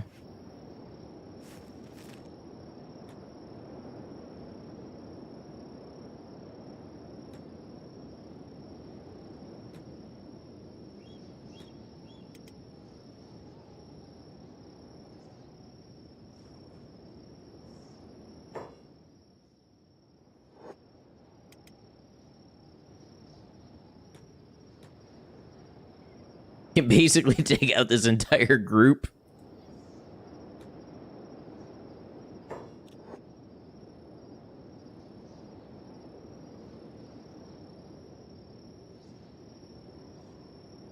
What a training montage this is.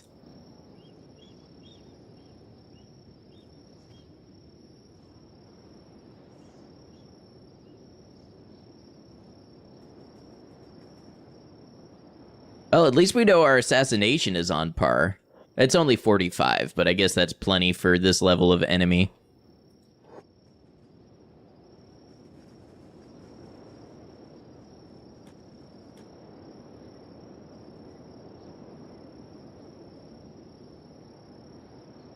Yeah.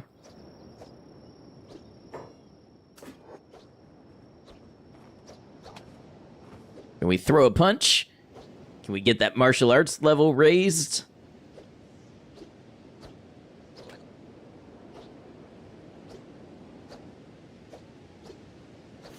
There we go. Oh, I don't know if we landed it. No, we got interrupted.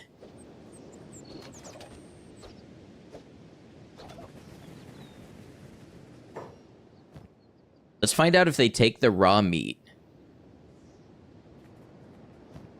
Do. Science concluded.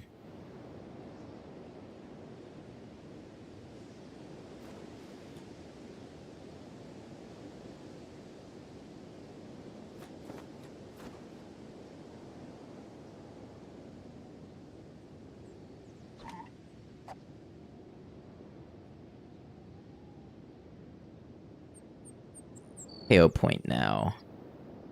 Minus 51. Okay, so we've just reached a really dangerous point in the toughness training. Let me explain. You die in Kenshi when a vital organ reaches a negative number greater than your max standard health.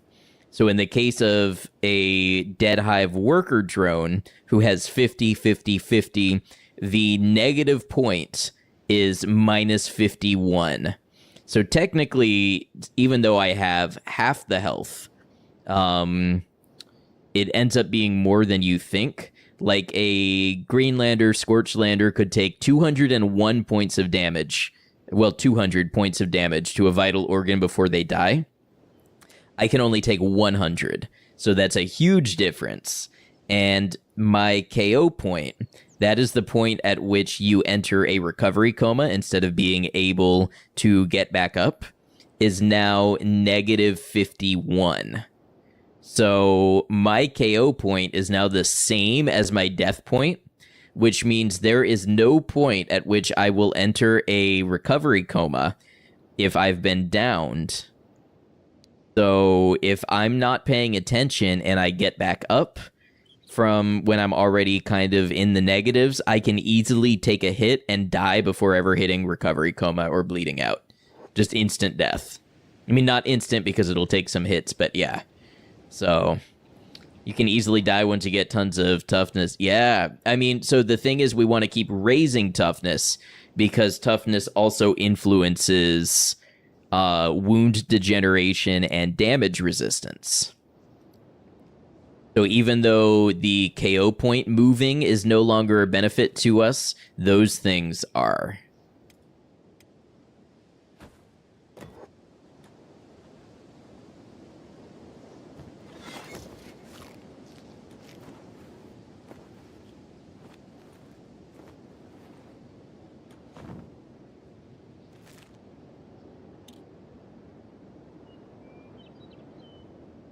Avoid turrets at all costs, yeah.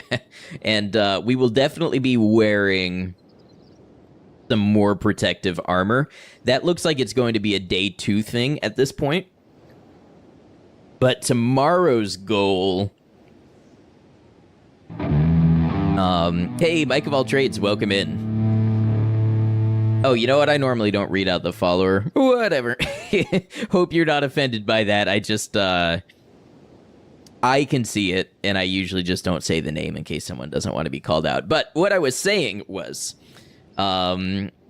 tomorrow we're definitely going to get set up with equipment and armor, and we're going to be chasing some really fine pieces of equipment that will increase our survivability even more. We are adding layers to the survivability onion, or more like we're thickening layers. We're going to have a real thick survivability onion starting tomorrow.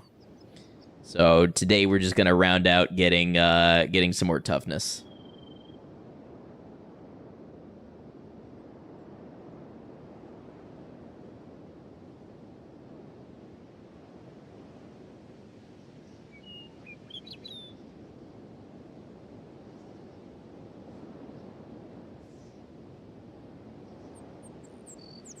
What point do you become an ogre? I think when our onion becomes thick enough. Maybe green. Maybe it's a green onion.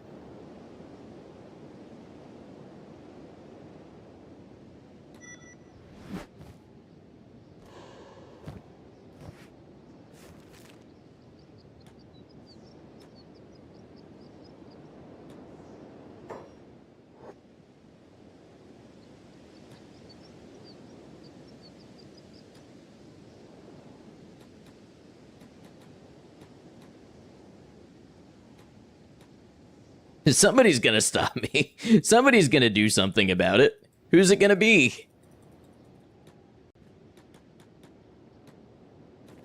Says that they see me. Okay. There we go. There we go.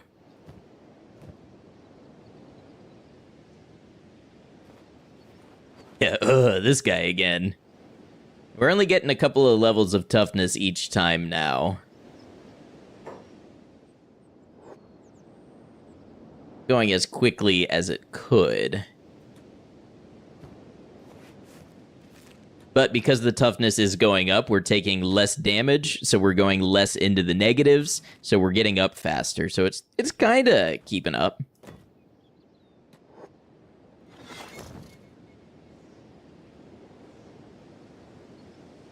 The important part isn't really the being hit, it's the getting back up, which sounds like a line that a movie character would deliver, maybe in an inspirational movie about boxing. About the hits you can take. It's about how many times you get back up. Something like that. But it's true. We get the toughness experience when we stand up from playing dead, rather than so much of it from when we get hit.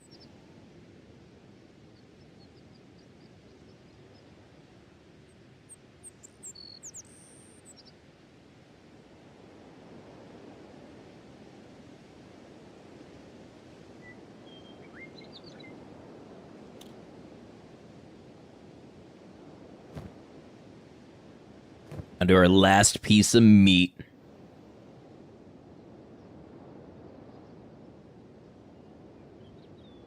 Wanted to say, always glad when I see you out there fighting the good fight. Oh, hey, I appreciate it, Hopnol.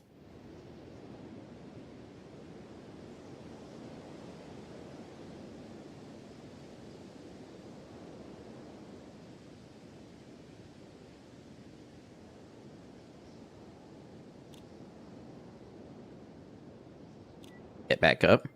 I hope you're doing well these days. It's interesting to reflect on how some people now have been stopping by the channel for like 3 years or more.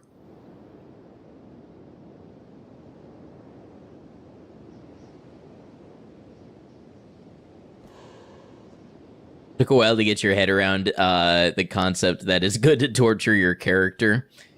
You know, I actually, so it took me probably about 200 hours maybe before I accidentally figured it out. And I didn't even know the reason behind why it was working when I did figure it out. I just knew if I send a character into a group of hungry bandits and they get beaten up, and then I didn't even realize it was the standing up from playing dead that was doing it. But I just sent one character out to get beaten up while martial arts training, and I just was being sloppy and not really caring if they got beat up because they were a skeleton. I'd just throw them in a repair bed. And then I saw their toughness levels just shooting up. And then it was after that first blind playthrough that I actually looked into the why behind why that's happening.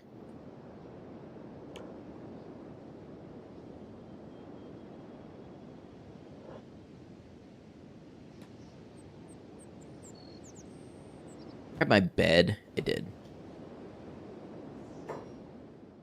Finished some America Rising 2 on Fallout 4. Been watching the show. It's been fun. I have seen up through episode 5. I've kind of been in a moment here recently where I haven't wanted to stop and watch a TV show because I'm either doing life things or I'm trying to edit and get this backlog of videos out. So I haven't caught up on Fallout in a couple of weeks, but I would like to catch up on 6 and 7 in time to watch the premiere right when it drops, the finale. I like the show. There's kind of a lot of controversy around it. I don't think it's perfect. I think there's some parts where the tone is maybe not exactly what I would love as a fan of the old Fallouts, but I'm having fun with it. I think they enjoy Fallout, the people who are making the show, and they might interpret a couple things differently than me. They might do things differently than I would have imagined them being done, but I'm having a good time with it. And I've also noticed the Fallout New Vegas category on Twitch having more viewers than Fallout 4. And I have to think that the show has something to do with that and introducing people to New Vegas. And I think that's awesome.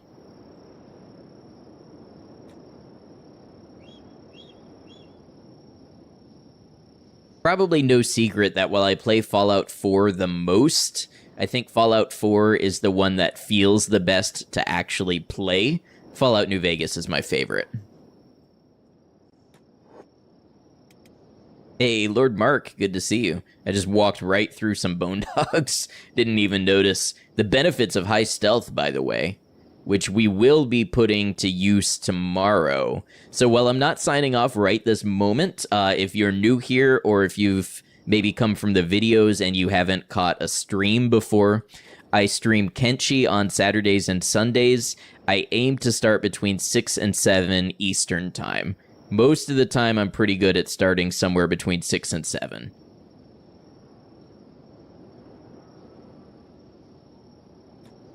Yeah, who said that banging your head against the wall gets you no results?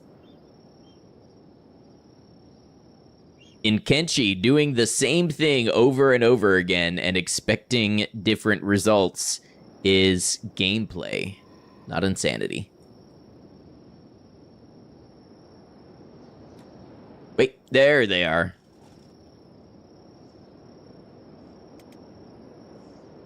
Want to play this shit? It has that effect. Whenever you see somebody play Kenshi, you want to play Kenshi.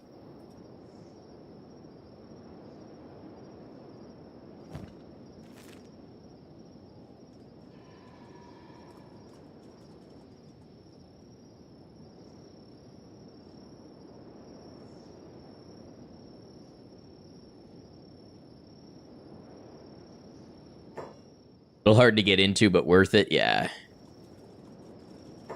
Same exact feeling. Started on Fallout 4 and love to play it, but New Vegas is so good. Just played it on hardcore mode for the first time. I feel like I'm pushing the YouTube really hard this stream. But we did a Fallout New Vegas playthrough where it was hardcore and I turned the HUD off. And the goal was I had to be a scavenger. I couldn't do quests. I couldn't steal. I couldn't murder. I edited down that playthrough and put it on the YouTube channel. That was a ton of fun. Combination of hardcore and not having a HUD really lets you feel immersed in the world. Playing Kenshi while hearing you playing Kenshi. Yeah, it's a common thing.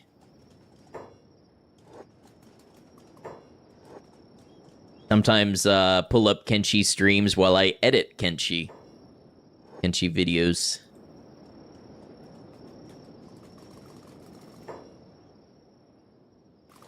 But the murdering and the stealing.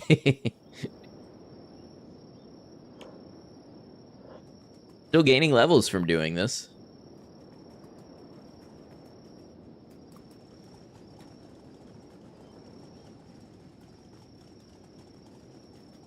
Assassination is a perfectly balanced skill in Kenshi.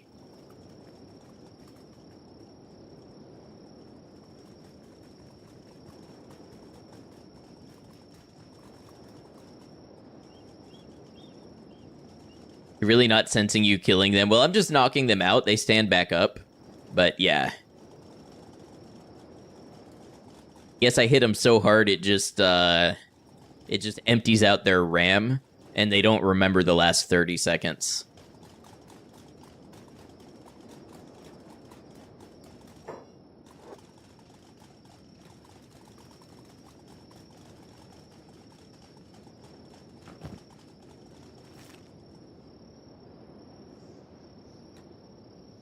You'll be a little irritated with some random guy knocking out all your friends. Yep.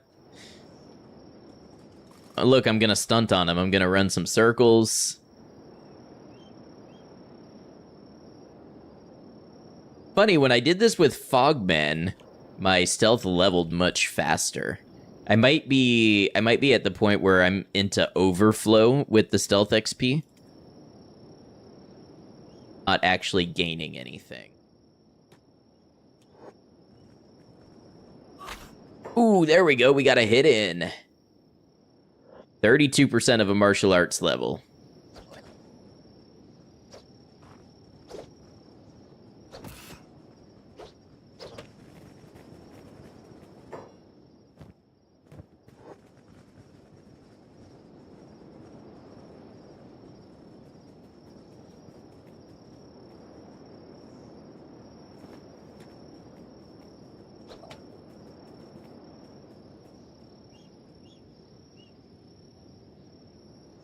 So do they take the raw meat? They do.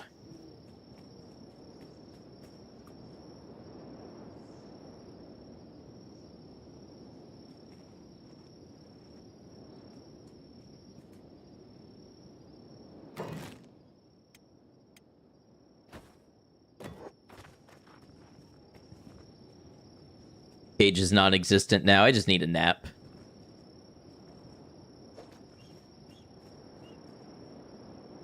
See, look. They provided me with a nap.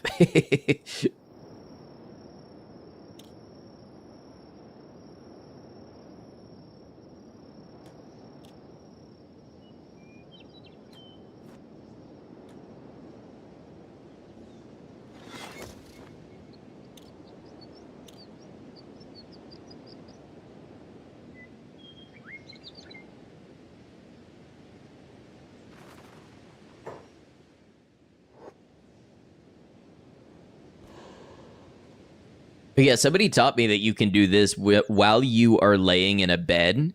You can put it on sneak mode, and then even though you're not sneaking, you'll get this indicator that will tell you if somebody's looking in your direction.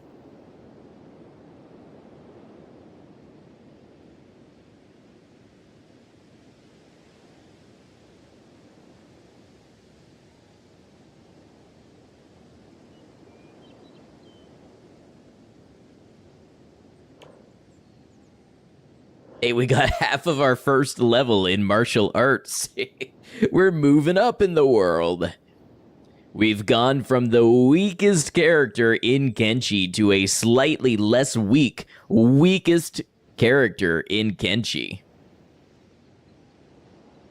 Sneak sleeping, so maybe you just stop snoring. I put my my mouth fixture in for my sleep apnea. Looks like you're in frozen carbonite.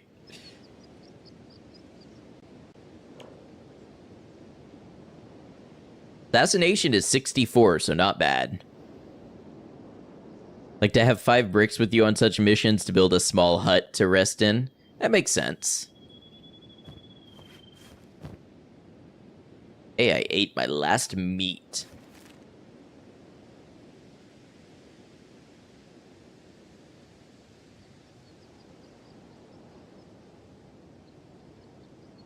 I think we've hit the point where if I continue toughness training too much past this this next round, it's gonna get super tedious. Because, you know, as games do, it takes more and more experience to level up as the levels get higher. So, you know, at first we went from 2 to 21. And this last time we went from 61 to 63.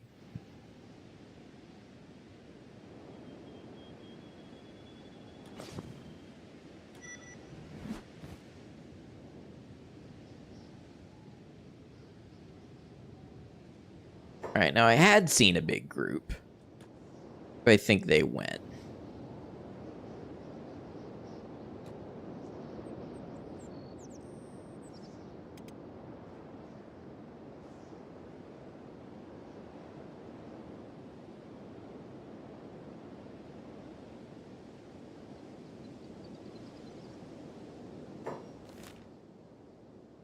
Okay. Ah, there's a big group.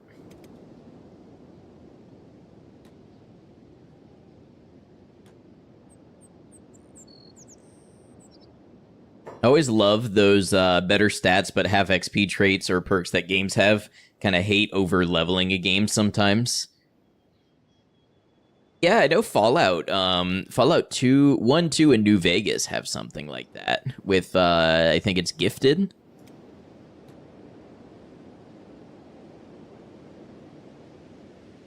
Hey, don't you want to beat me up? Beat me up? Try to take my food?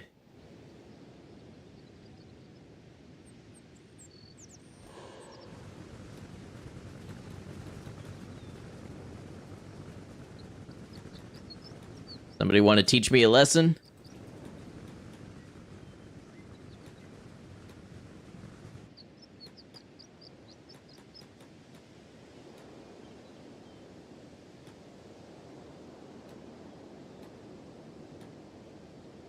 I'm trying not to outright attack them because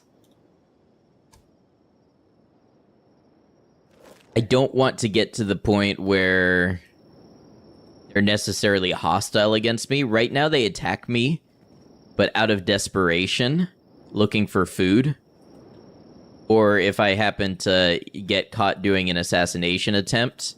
That's different than if they're enemies with me and they attack me outright, which will happen if I attack them outright.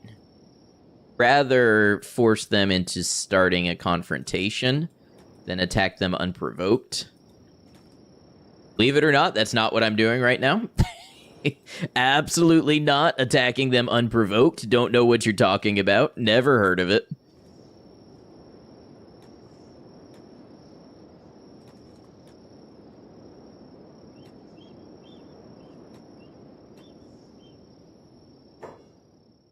When are you going to start using more and more mods? When I feel like it.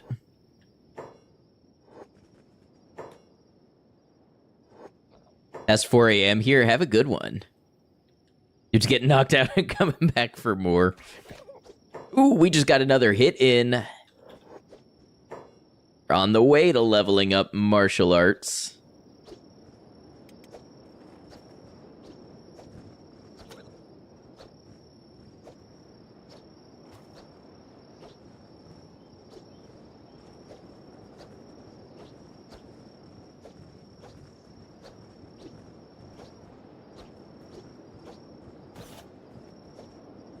think that one got interrupted, so it didn't count.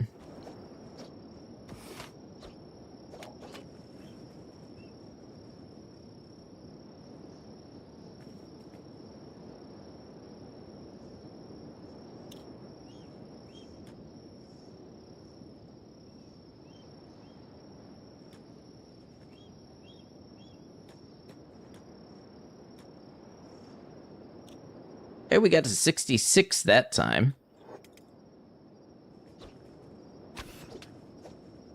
We got a martial arts level. Okay, this is where it starts to snowball, I'm telling you.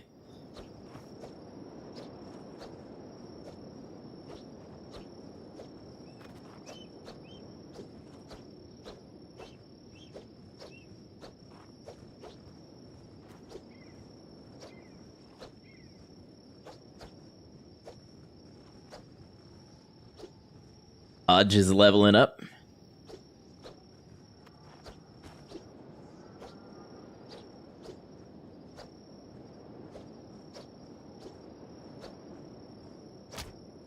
Ooh, we even got a kick in.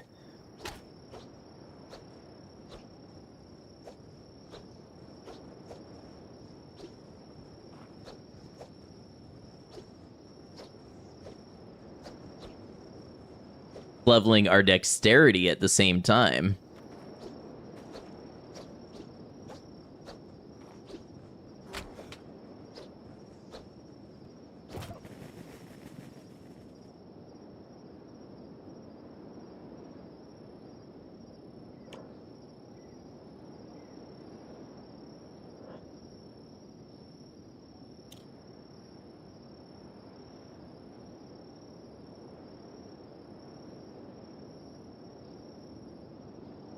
I don't know if we'll get any XP. We were unconscious for so long that the enemy left the area, so we did not get any of the bonus XP for standing up. Playing dead.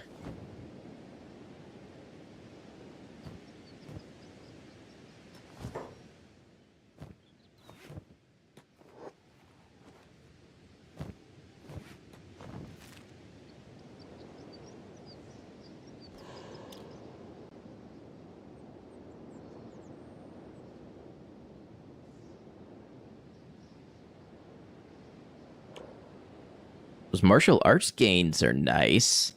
And eventually we'll be able to do it without the arm on, because the arm is raising our martial arts above a minimum level to use a kick.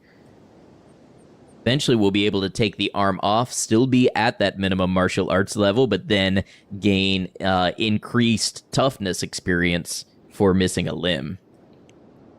Martial arts is very powerful, especially solo, but don't know how safe it is. So, it's not safe in and of itself. It's not going to be our main goal, but it is it's an essential foundation we want. In case we get captured and we have a weapon taken, we want to have a way to fight back without anything on us.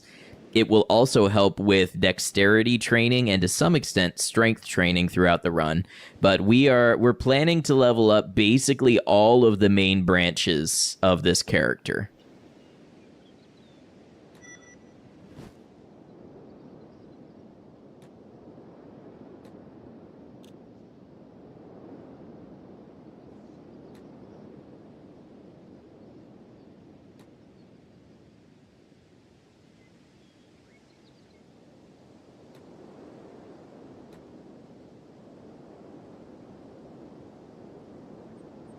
Possible to be undefeatable in this game without mods and without micro control.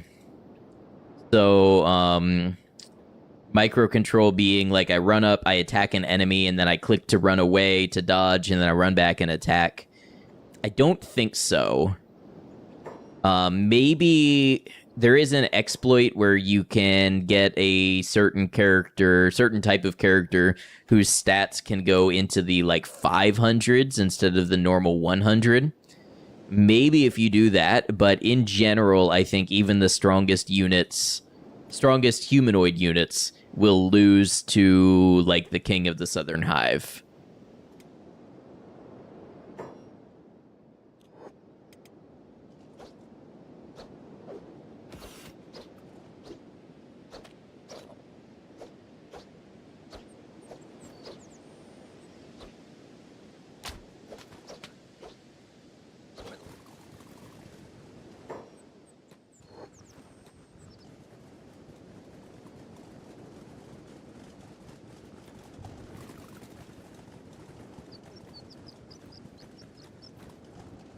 So what I'm doing now is basically my character is auto fainting due to being surrounded by too many enemies. You want to be careful with that. I am taking damage to the head. But when you're playing dead, if you're outnumbered by a certain number of enemies, you will try to stand back up and then auto faint. Enemies will do it to you as well. And I was able to use that to stand up, faint, etc. And then we just raised toughness from 66 to 72, which is probably at a point where I can go ahead and get to the way station, grab some food, and hit a bed. Best strat is to become a swarm of crabs.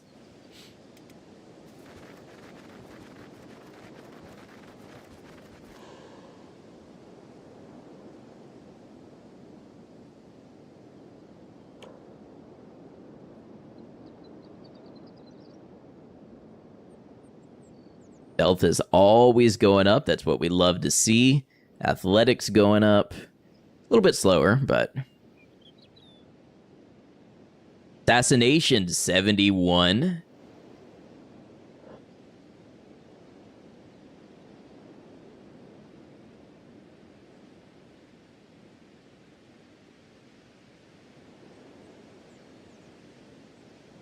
If I'm being realistic with you all, I'm saying Crabmaster video hopefully sooner, but probably end of February-ish. Just based on the amount of editing I have to do to bring that together. Fallout 4 scavenger video, though, hopefully a couple days.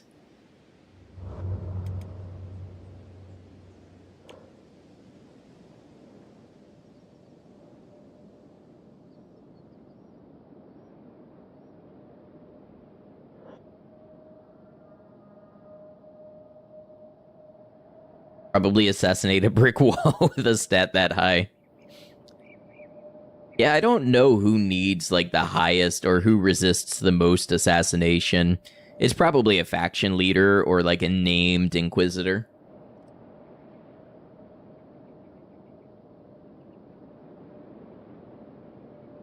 Does scavenger include the collector parts, too? No. So scavenger video is the permadeath part of the experience, being a scavenger up until the conclusion of could we get 2,000 bottle caps and buy a home. The next parts after that will be their own video.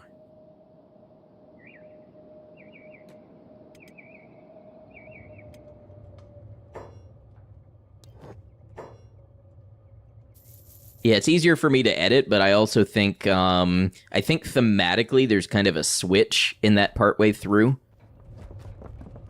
It'll also maybe keep the video from being like 12 hours long. Forget if you got everything collected. No, we're still working on that. That's going to be longer than the scavenger part by a good margin.